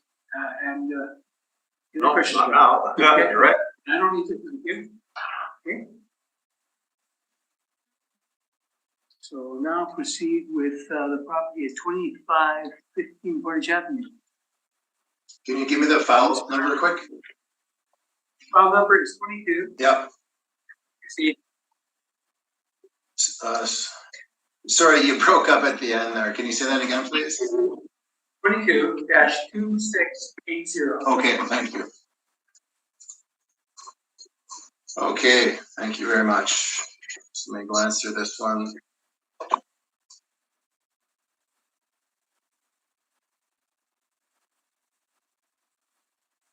File 22, dash 2680, roll number 07075094,000, 2515 Portage. We've got an assessed value of 7,718,000. Built in the 60s, we don't have any effective year built on it. 89, 80 indoor parking, 10 outdoor parking on record. Page 2, no recent sales or request for income information issues.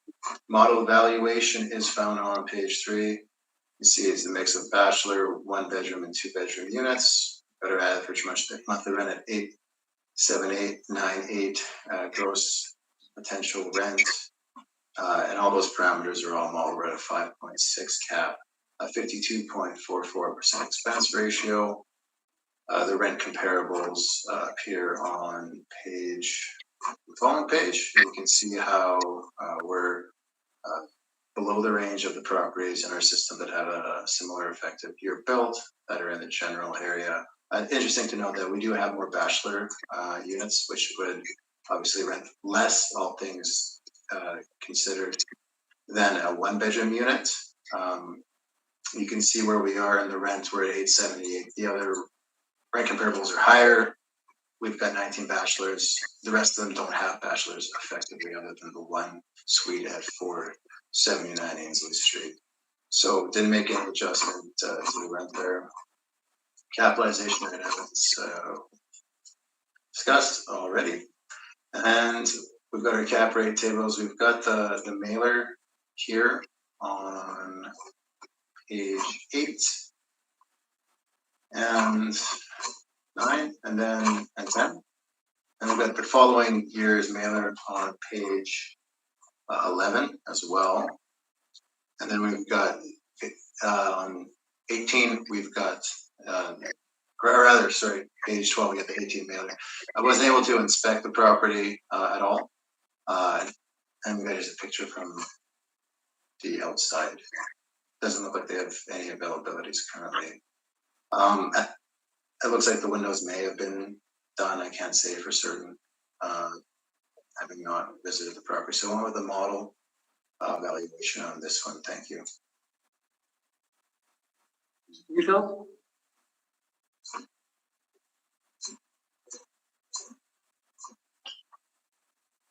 Sorry, just let me just get the back on the screen here.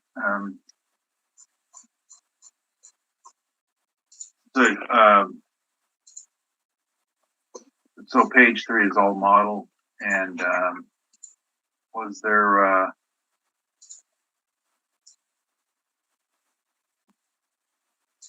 I was just curious about something here. We just heard a building built in 1964 in Grant that the model put a 6% cap on, and this building older, 5.6%. Do you know why that would be?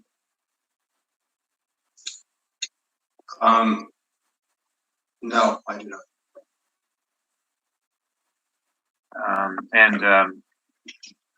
Do you have it described in terms of parking? You have indoor parking. Is it heated or not? Having not visited, no, I do not. Okay.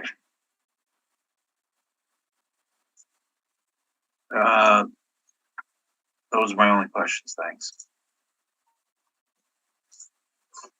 Mr. Upper, do you have any questions?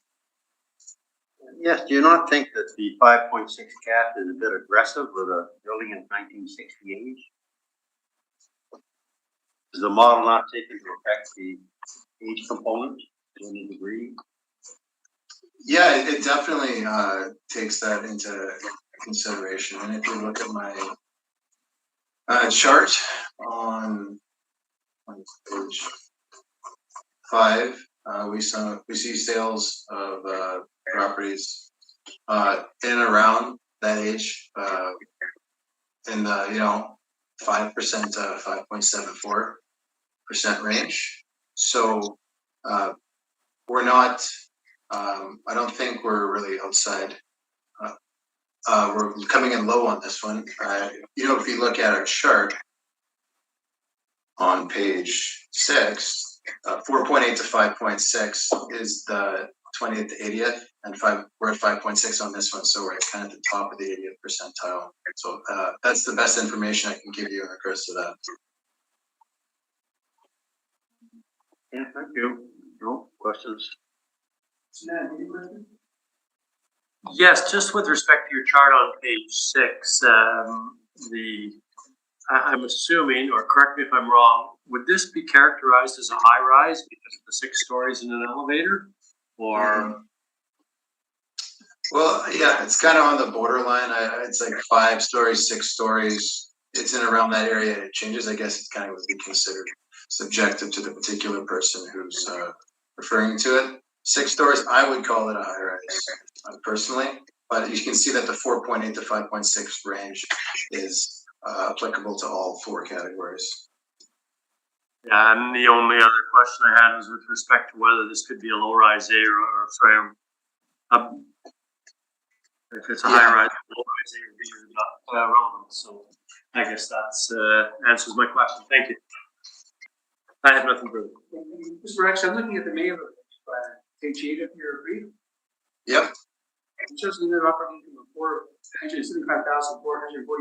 Is that correct? That's what it says. Yes. Look at the actual building is performing better than the model. You agree? Because you've got at this. Yeah, so for that one, it's 475, 444.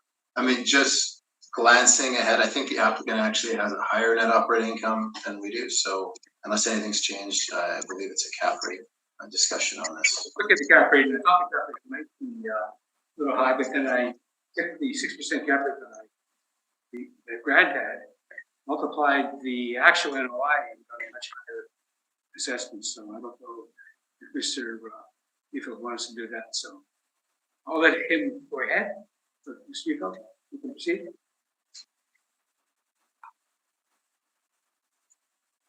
The property, sorry, let me just get the right picture here in front of me. On my page 1 is rather unusual. It's designed as a central courtyard. The problem with this, of course, is the envelope exposure is about 60% higher than a traditional building that has more wall space the outside.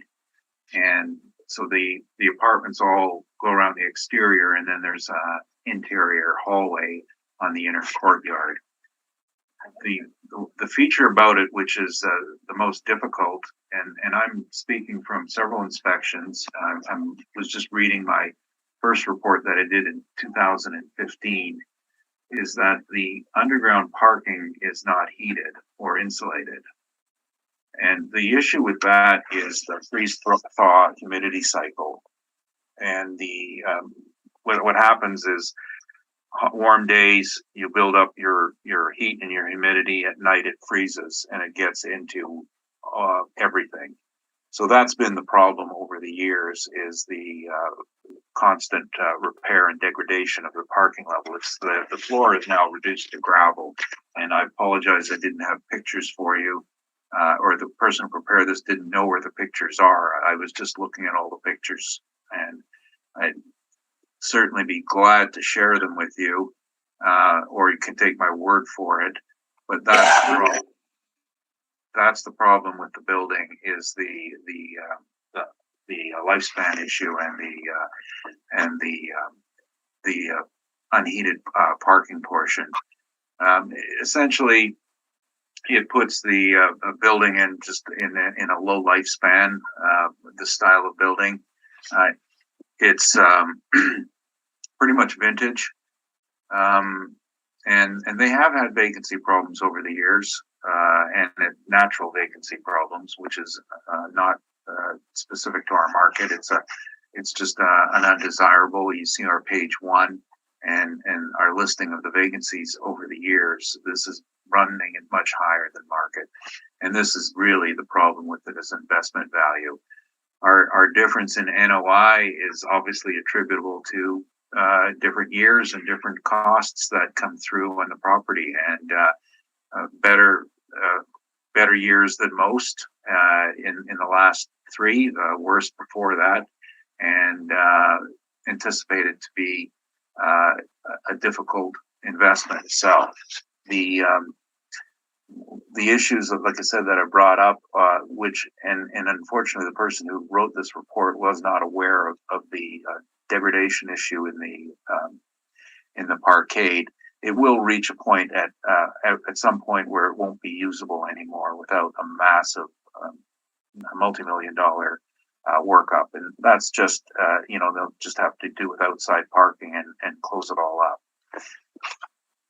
So the cap rate issues that the writer had come up with were, of course, looking at the premium prime rate in Colliers is 5%, and then we have to deal with our cap rate difference in the way we've written it up.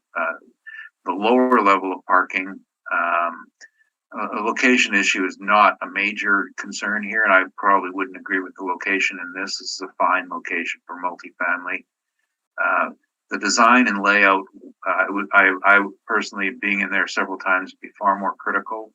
And the reason why is it leads to high occupancy costs.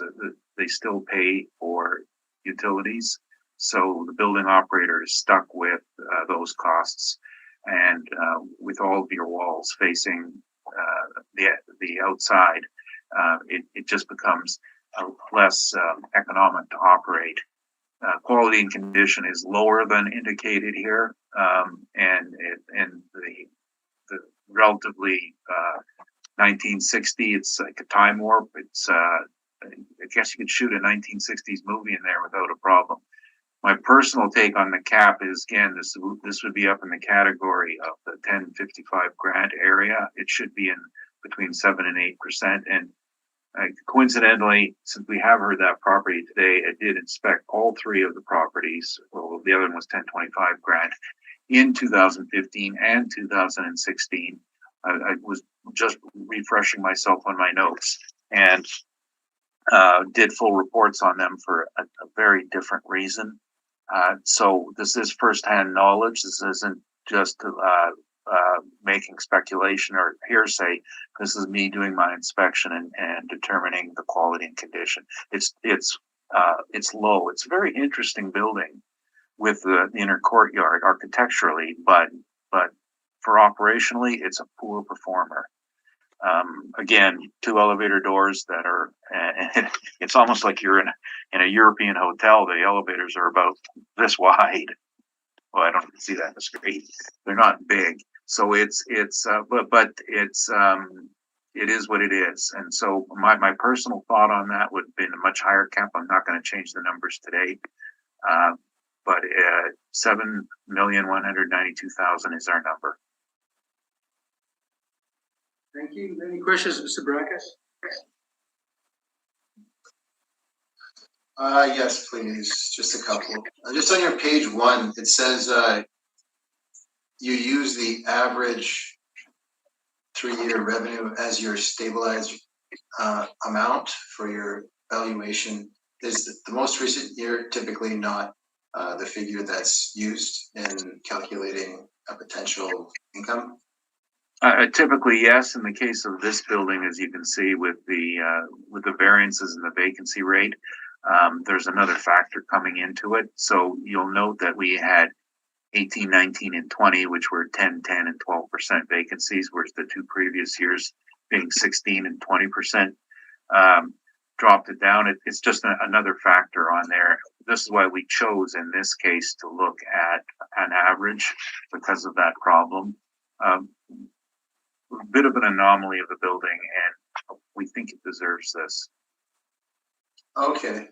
And just in terms of like looking at the vacancy amounts here, is there anywhere in the mailer where it says, the mailer included where it gives an example of the vacancy in your brief? Well, in this particular case, the calculation was a little more easier to make because we had the rack rates were also the RTB registered rates. Now, the earlier it testified about 1025, 1050, or 1055 grant. In my work, my evaluation going up to this, we knew that it was renting out below the RTB registered rates. And that's why I brought that factor up. Every building's different. There's no rule that everyone is going to have they're all going to perform the same way. In this particular case, it's hitting the RTB rates already. And so this actual vacancy, and that's just done by working the rents on, I'm sorry, I'm looking at your page 10 and comparing them to the potential of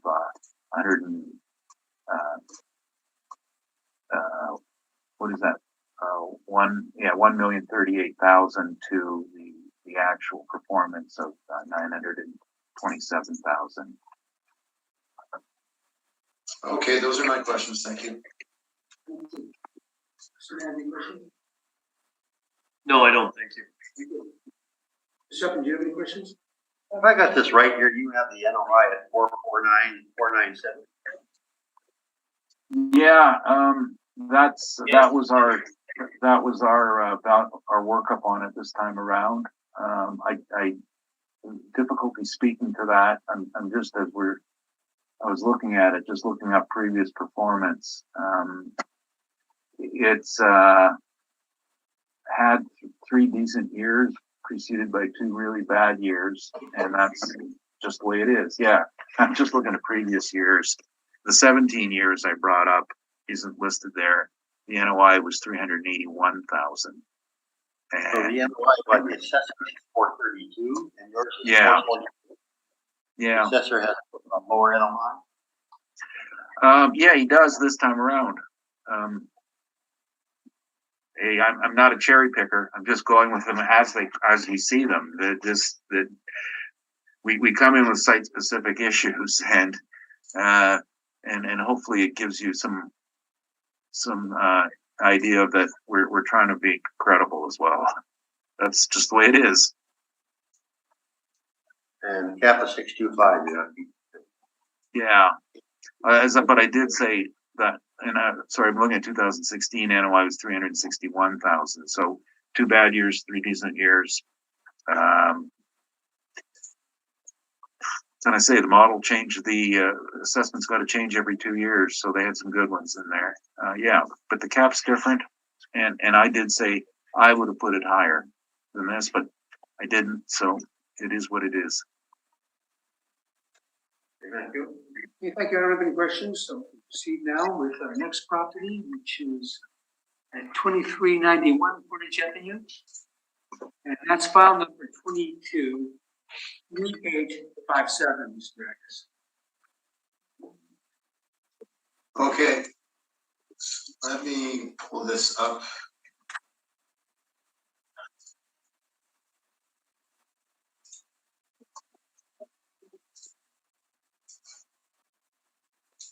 Is that 3857? I didn't hear that. Okay.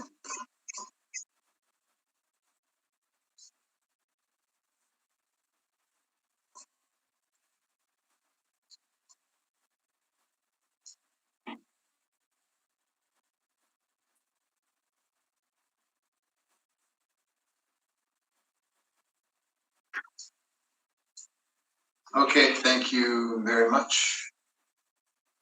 So file 223857, number 07060749002391 Portage Avenue, assessed value 6,834,000 to 1959. Effective year built 1974 on it, 6 stories, 46 suites, 64 parking spots split between indoor and outdoor. Page 2. Been handing in the mailers. We got a sale back in 2008, which I did not investigate, so I don't have any weight put on that. Following page shows 46 suites, 14 1-bedroom, 32 2-bedroom, modeled rent coming in here at 1225.88 with our modeled figures and a 5.1% cap rate. comes up with 6,834,000. We've got page 4, which shows our rent comparables of the similar vintage effective year built. There were 1 and 2 bedrooms aside from comparable number 2 and 4, which do feature bachelor suites. And you can see the average monthly rent per unit fall within the range there in the middle. So didn't make a change there. Cap rate evidence as follows and discussed. So the effective age, there were interior alterations. You can see beginning, there's a permit on page 8. I believe that's $2.5 million. Interior alterations to existing apartment building, including demolishing interior walls and reconstruction of partition walls to create 42 new units. That was in March of 2013 and December of 2013. They took another permit. Interior, exterior alterations to the basement level, existing apartment buildings create 4 suites within a previously undeveloped space. Alterations to structural walls, windows, partitions, cosmetic, electrical, and mechanical as per the plans. That was about $200,000 on the construction value. And then there's an older permit here. 2010, they did some exterior alterations as well. Declared construction value $150,000. Replacement of all windows, 91 in total, studding of interior perimeter walls. And then we have the income and expense statement, the most recent one, on page 11. And then we have the statements that follow as well. And so we have on page 17, we have the ad from online. It's the building, it's a hotspot. It's close to the hotspot, Assembly Park, fully renovated. In St. James has it all. Tenants enjoy great views from large new windows, with elevator and suite laundry, new kitchen appliances, and the option of outdoor, or if you like to spoil yourself, indoor parking. Large dog friendly. So there's some pictures. It looks like the outside's in good condition and reflective of the work that was done. Keep scrolling through, see the lobby. And then I included some pictures of the interior. So it looks, actually looks like a pretty nice apartment. So it looks like it's got more of a kind of open concept feel to it, which I personally like anyway. Tile bathroom. So that's where the effective age came into play. And these pictures show a reflection of the quality of the suites in there. So just it all modeled on this one. That's my evidence. Thank you.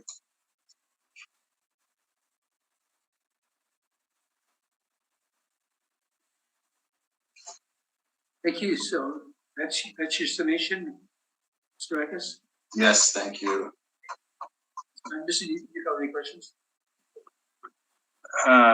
Yeah, just so the you did say that this is all model, and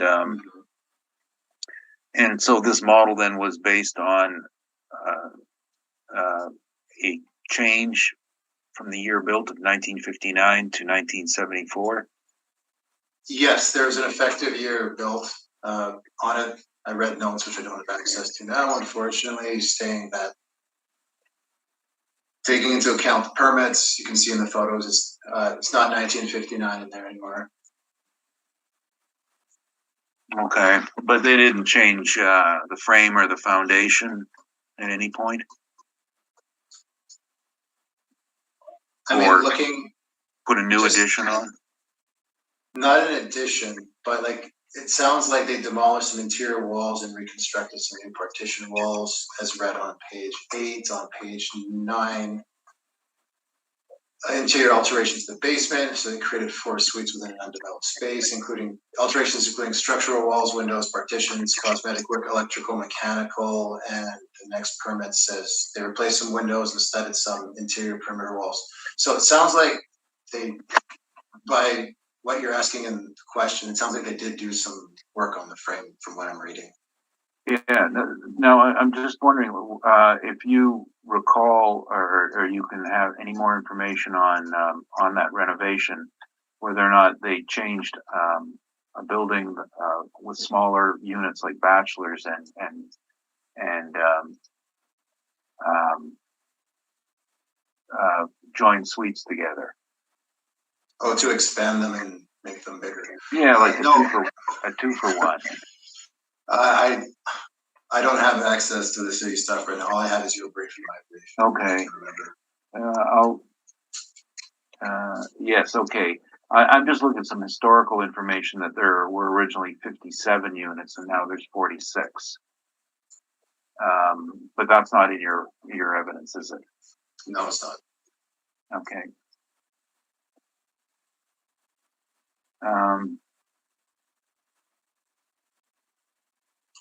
And this cap at 5.1, and I'm just looking at your other properties on that you had listed here, and does this resemble any of them? Well, I mean, there was the last one on Portage where, from my memory, we had capped at a 5.6. But this one, I don't think you could shoot a movie from the 60s inside of this one. This one looks like it's been fixed up. So because of the effective age, it's got to drop a cap. Well, yeah, and that's the way your model works. Okay, right? Yeah. Okay. Those are my questions. Thanks.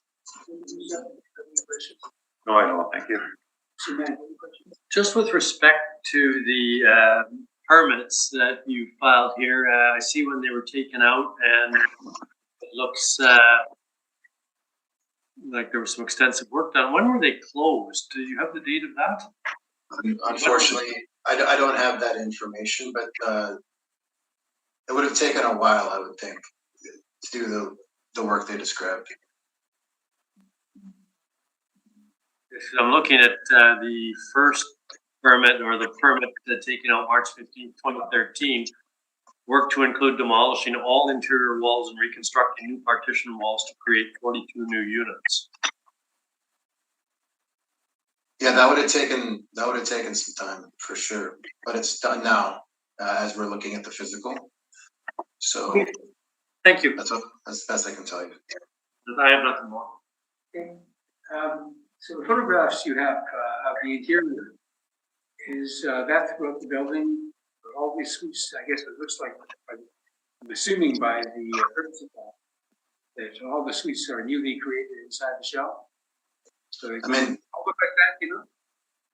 Yeah, I haven't inspected it, and this is taken from the website. So this is what they're advertising. As far as I know, that's the best answer I can give based on the permit and photos. And how would it get an effective 1974 if it looks like that? I'm sorry, can you repeat that one more time? Effective age, I don't know how the model does it, but looking at the interior, it looks pretty modern. I'm just wondering how it's 1974 effective age, which makes us years. Yeah, so the assessor at the time who reviewed the permit and reviewed the information, we had at the time made a determination in terms of adjusting the effective age. So when you look at the pictures, it looks like that, not knowing the outside of the building, well, you could be like, well, that's a brand new building, but the issue is it's not a brand new building. So that's why the effective age is not 2013 or whenever the permit was done, because there's still a bunch of it that remains. That's like, for instance, the older foundation, right? Okay. And so that's 74 was what they chose. Okay. Okay. You proceed, Mr.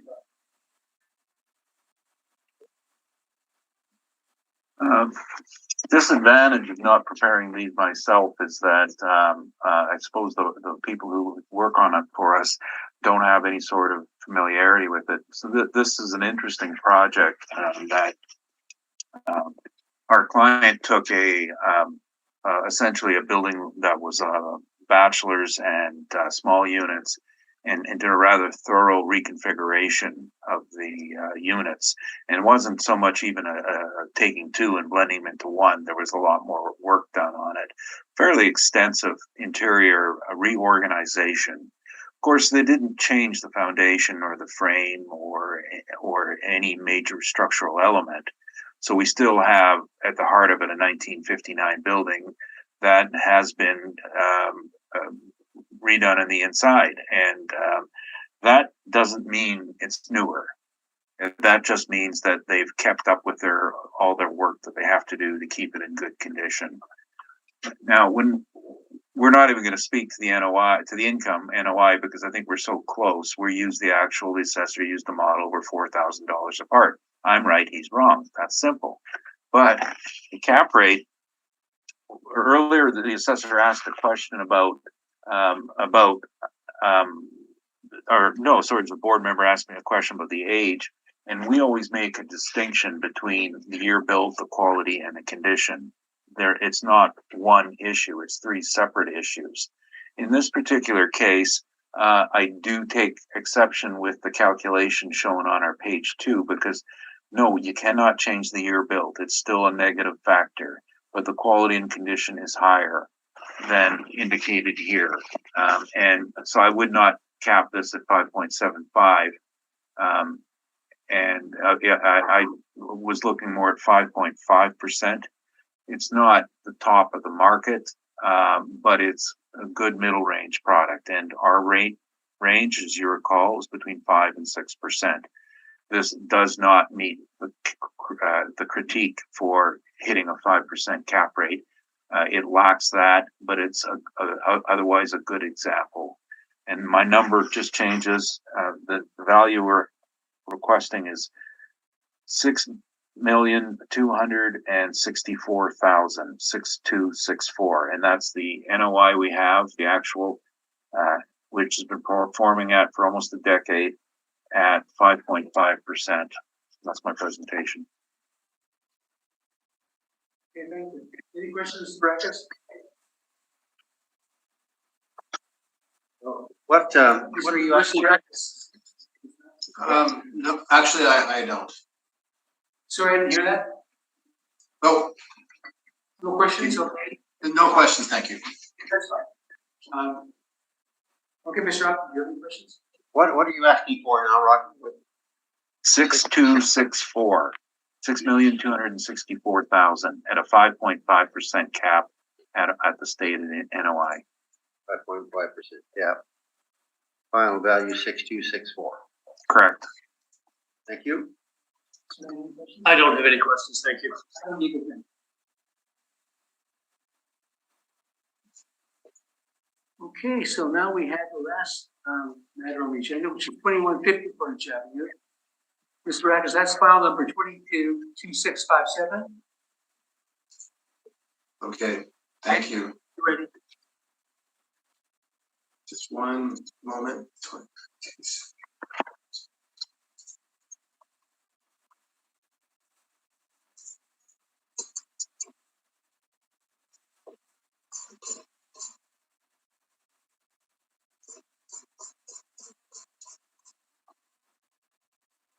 Okay, file number 22-2657, roll number 0705002400, 2150 Portage, assessed value 6,126,000.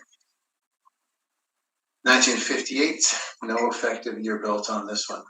70 suites, 48 outdoor parking spots, construction Class C masonry, bare walls. Page 2 shows no problems getting information. And an old dollar sale from 2007. I'm not putting any weight into or evaluation consideration. The next page shows that it's 26 bachelor, 35 one bedroom, 9 2 bedroom for 70 total units. Modeled workup and rent at $800.91 and a 4.54 cap rate kicks out a value of $6,126,000. Rounded. We've got a rent comparables on next page, page 4. You can see these buildings do have bachelors in them as well. you can see the building that has the closest amount of bachelor suites proportionally would be 2130 Portage, which is, pardon me, in the $799 on the average monthly rent, or $800. That one doesn't have any 2 bedrooms. On our record, we have 9 2-bedrooms. So that's why we're in and around that model rents. No dispute there. Page 5 shows the cap rate evidence, the cap rate which I would discuss. Then we have the mailers that are again on page 8. And so we've got 70 suites. And if you allow me to do a quick calculation, I'm sorry, I would have had this prepared if I had my notes in front of me. So they're showing a repair and maintenance of $274,730 divided by 70. So that's $3,924 per unit, which is more than double what typically see at a building that's just being maintenance but not updated. Typically we see around 1,500 in my experience. So I'm not sure, I haven't not inspected the building, what exactly is included in that. There's capital repairs if they're upgrading units. So just on the model on this one.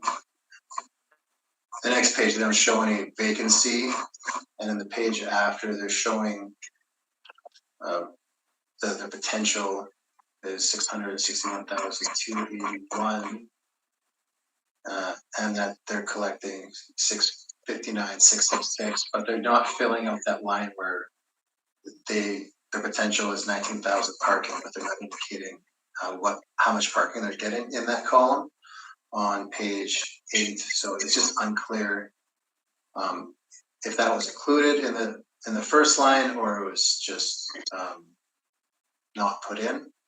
So I just went with model on this one because of that and in tandem with the high repairs and maintenance. The year before that, you can see that the repairs and maintenance 148, 685 divided by 70, 2125, so still a bit higher what we typically see, but closer to normal. Again, they're not reporting parking. And then in 2018, 142,091 divided by 70, so again around 2,000 in 2018, but again not reporting parking. So in 2017, you can see the repair and maintenance 6,875.6 divided by 70, and then you're under 1,000. In 2016, 159,079 divided by 70. Again, you're up to 2,000. So there's some higher years, there's some lower years, and in the most recent year, they did about 4,000. So looking at trying to figure out what condition it is on a go-forward basis, it looks like they did a lot more in the most recent year. So we just went with the model assessment on this one without knowing exactly what the inside looks like and with parking not being indicated on that page. So I wasn't able to get interior pictures other than the picture of the lobby on the last page and a picture of the outside of the place. This is what was advertised online. We don't have an effective age on it. Typically when, in my experience, when I'm reviewing these properties, often when they don't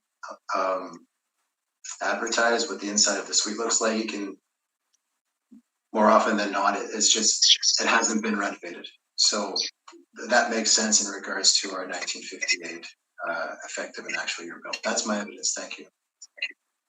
Thank you. Any questions, Mr. Hugo?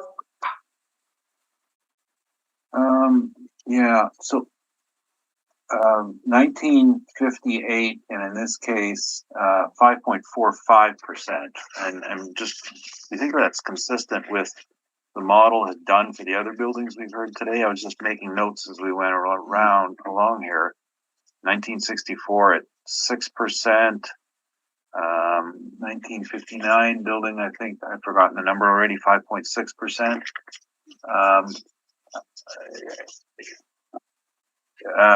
Would you not expect it to fall into the same grouping as the other aged buildings? Yeah, and I think that's a very valid question. The one that came in at 6% from memory, that's the one on Grant, so that would be a different area. The one that came at 5.6 is in the same area. I think it was 2 properties ago. Right, yeah. And that we're at 4 or 5. So very valid question, but we are much closer in that regard. Okay. So that's all I can say about that. And just if you do you reckon that, I don't know if this is a right sort of question yet. Is there anything strange about this building that you could see?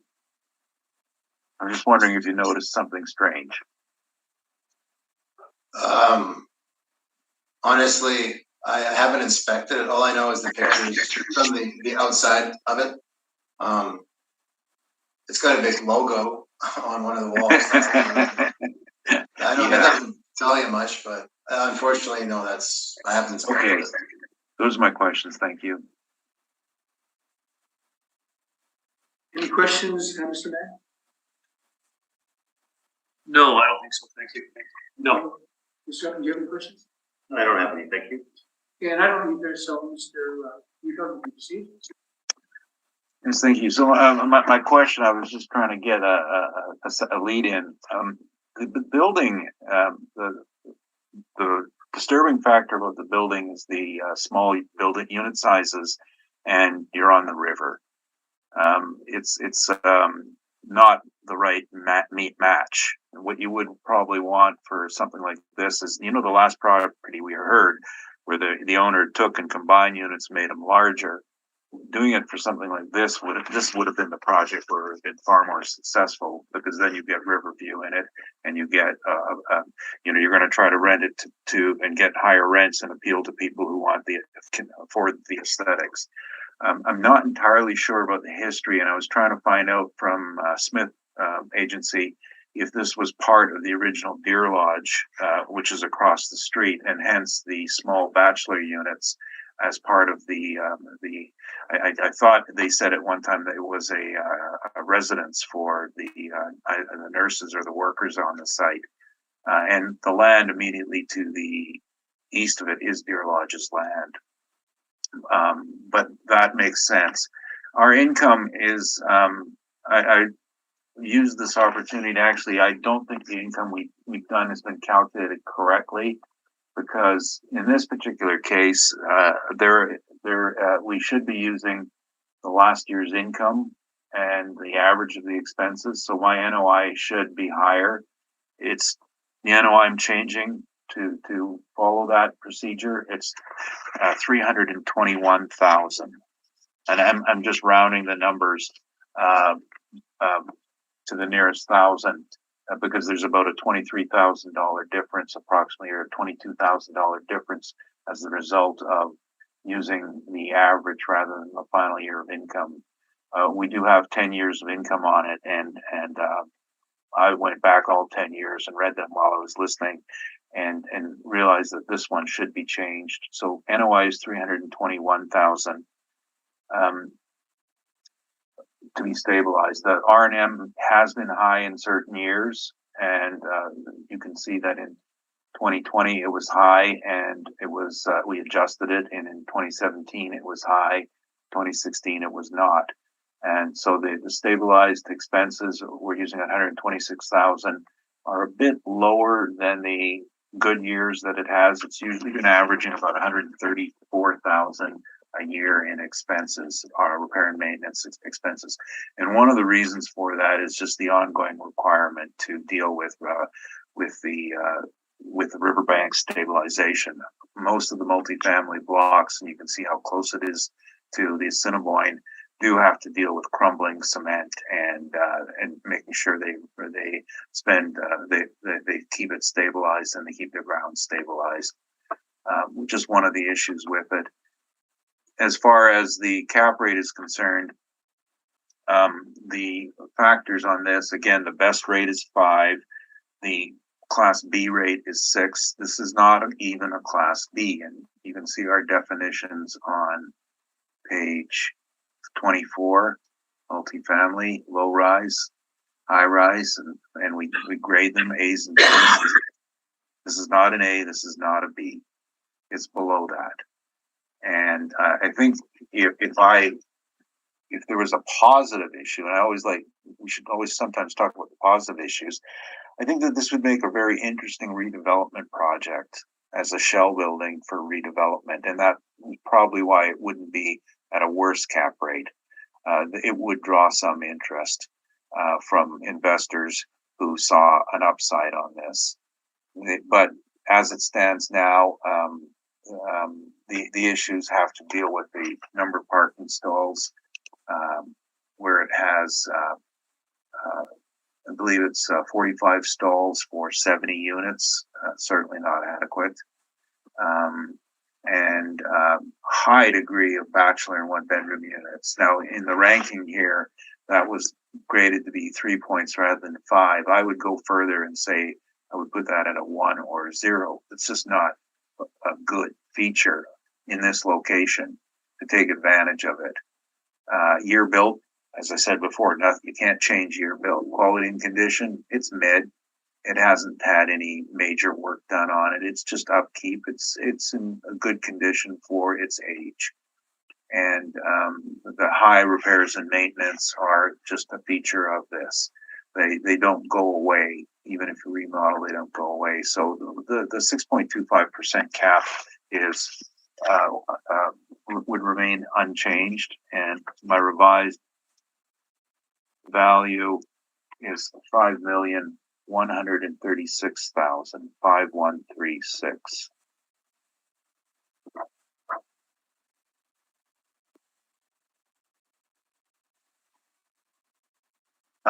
And I will say one or two sentences about, in summation, for all the properties today.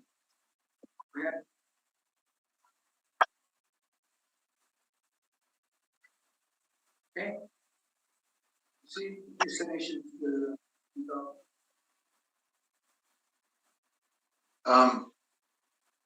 So for questions, just on page 2, have you inspected the property lately? No, not lately. I think the last time I was in there was in and around the time I looked at the 2515. That was in 2015. Okay. And just in regards to on page 3, they got the high repair and maintenance amount. You don't have any details in regards to what that encompassed?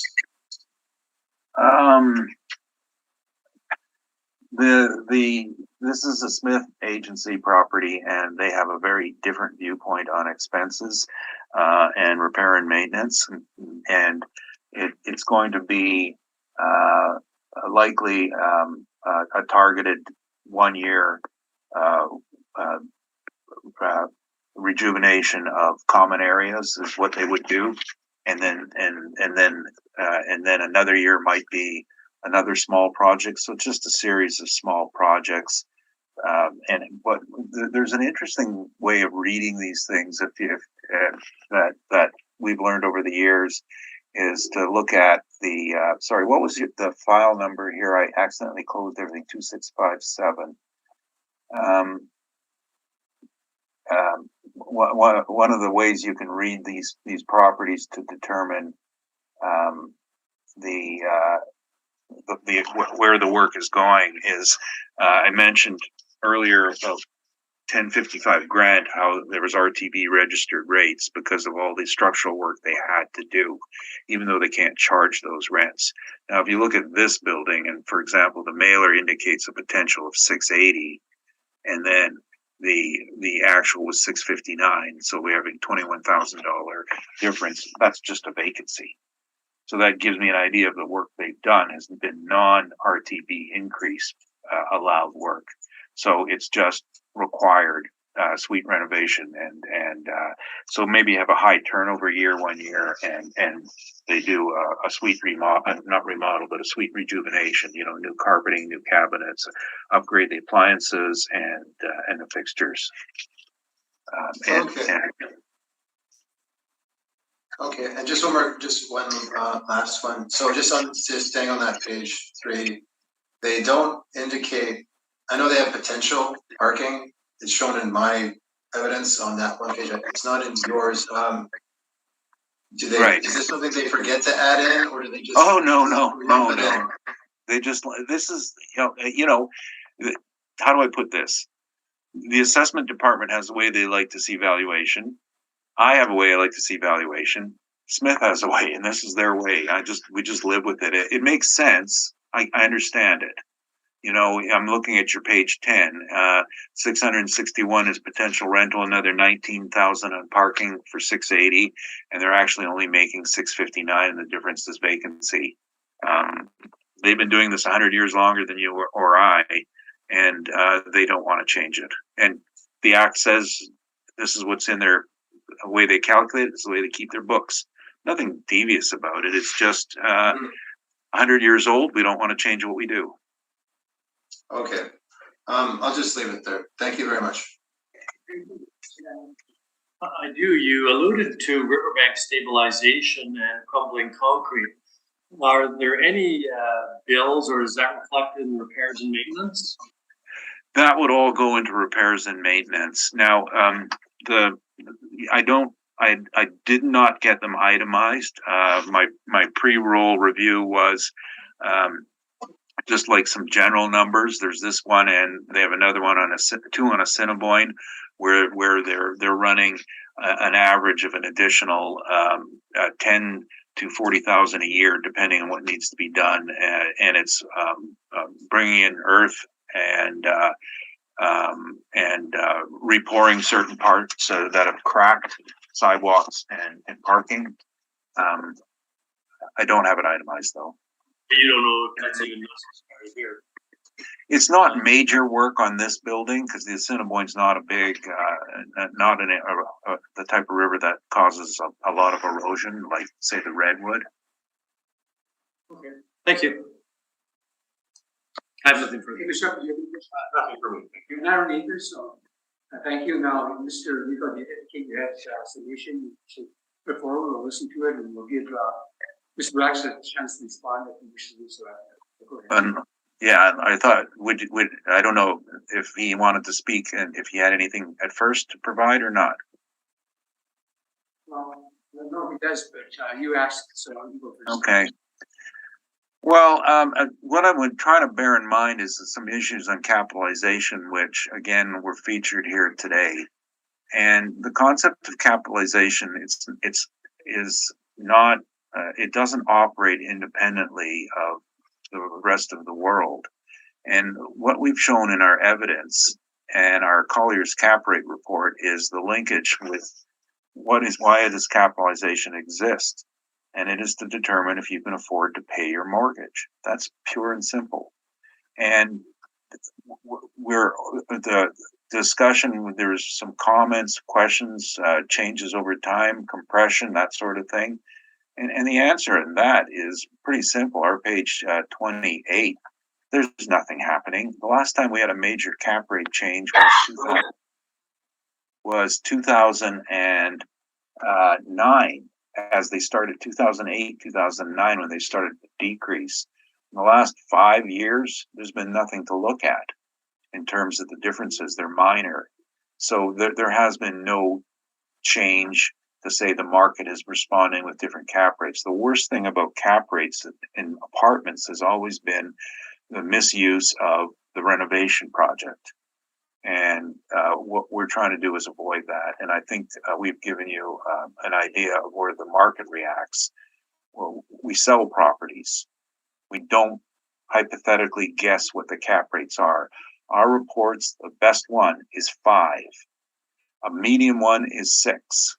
Above that is worse than that is it's higher rate, and been very consistent today. Thank you. Thank you very much, Mr. Braga. I mean, I'll just stay on, I'm not gonna like respond, I'll just do my, rebuttal. Not rebuttal, rather my, summation, pardon me, thank you. Yeah, a lot of the discussion, has been, in regards to cap rates. I mean, the province did bump the reference date, and delay reassessment to try and take into account the COVID-19 pandemic. We all know what happened to the housing market as it took off because money became cheaper. I think we can see that in my cap rate evidence on page 5 of my briefs. And when I did 3-year stabilizations, you can see that we're seeing now caps more frequently appearing under 5.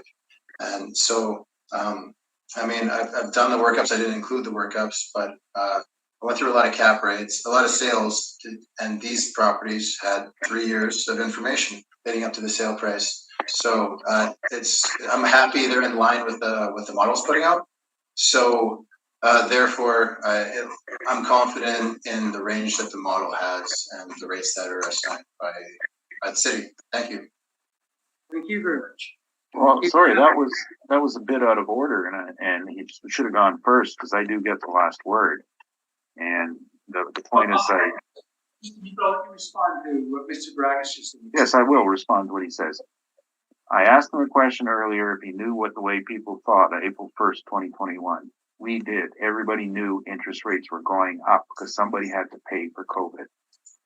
And they have gone up. So this concept that things were better, they weren't better. There was a bit too much artificial money in the market. And that does not mean that we should accept artificial cap rates. Thank you. Thank you. Okay, we've now heard all items on the agenda. We're going to now close this hearing, render our decisions to order, which you'll receive. And thank you very much for your attendances and your briefs and